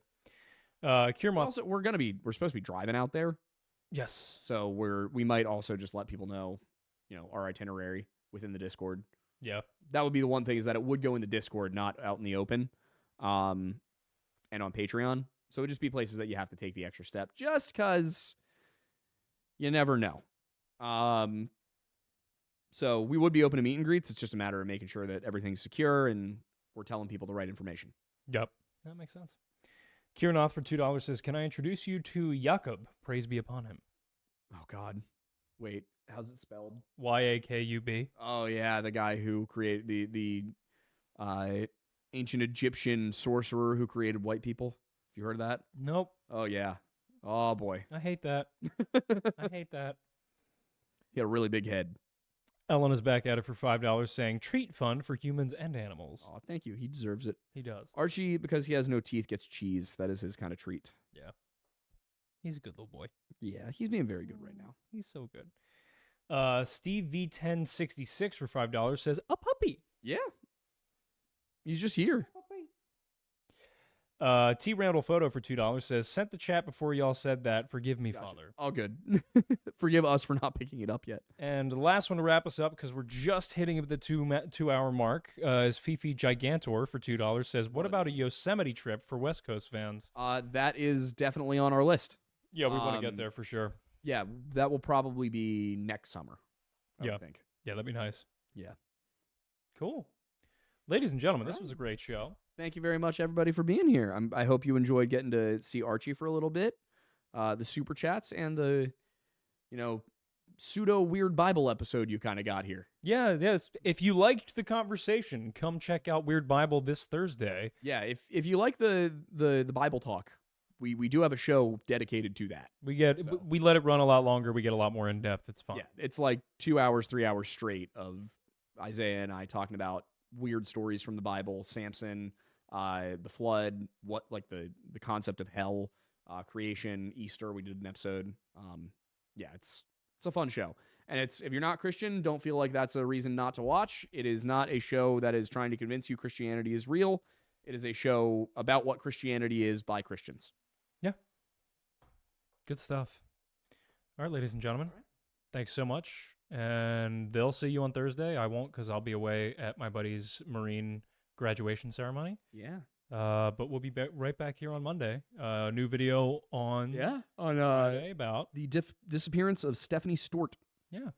That'll be good. She went missing in Canada. So I had to do a lot of digging to find anything. But it's good. And if you've missing the folklore and history segments, it's a treat. Boy, oh boy, you're going to enjoy. All right, everybody. All right, thank you very much. Have a great night. Bye.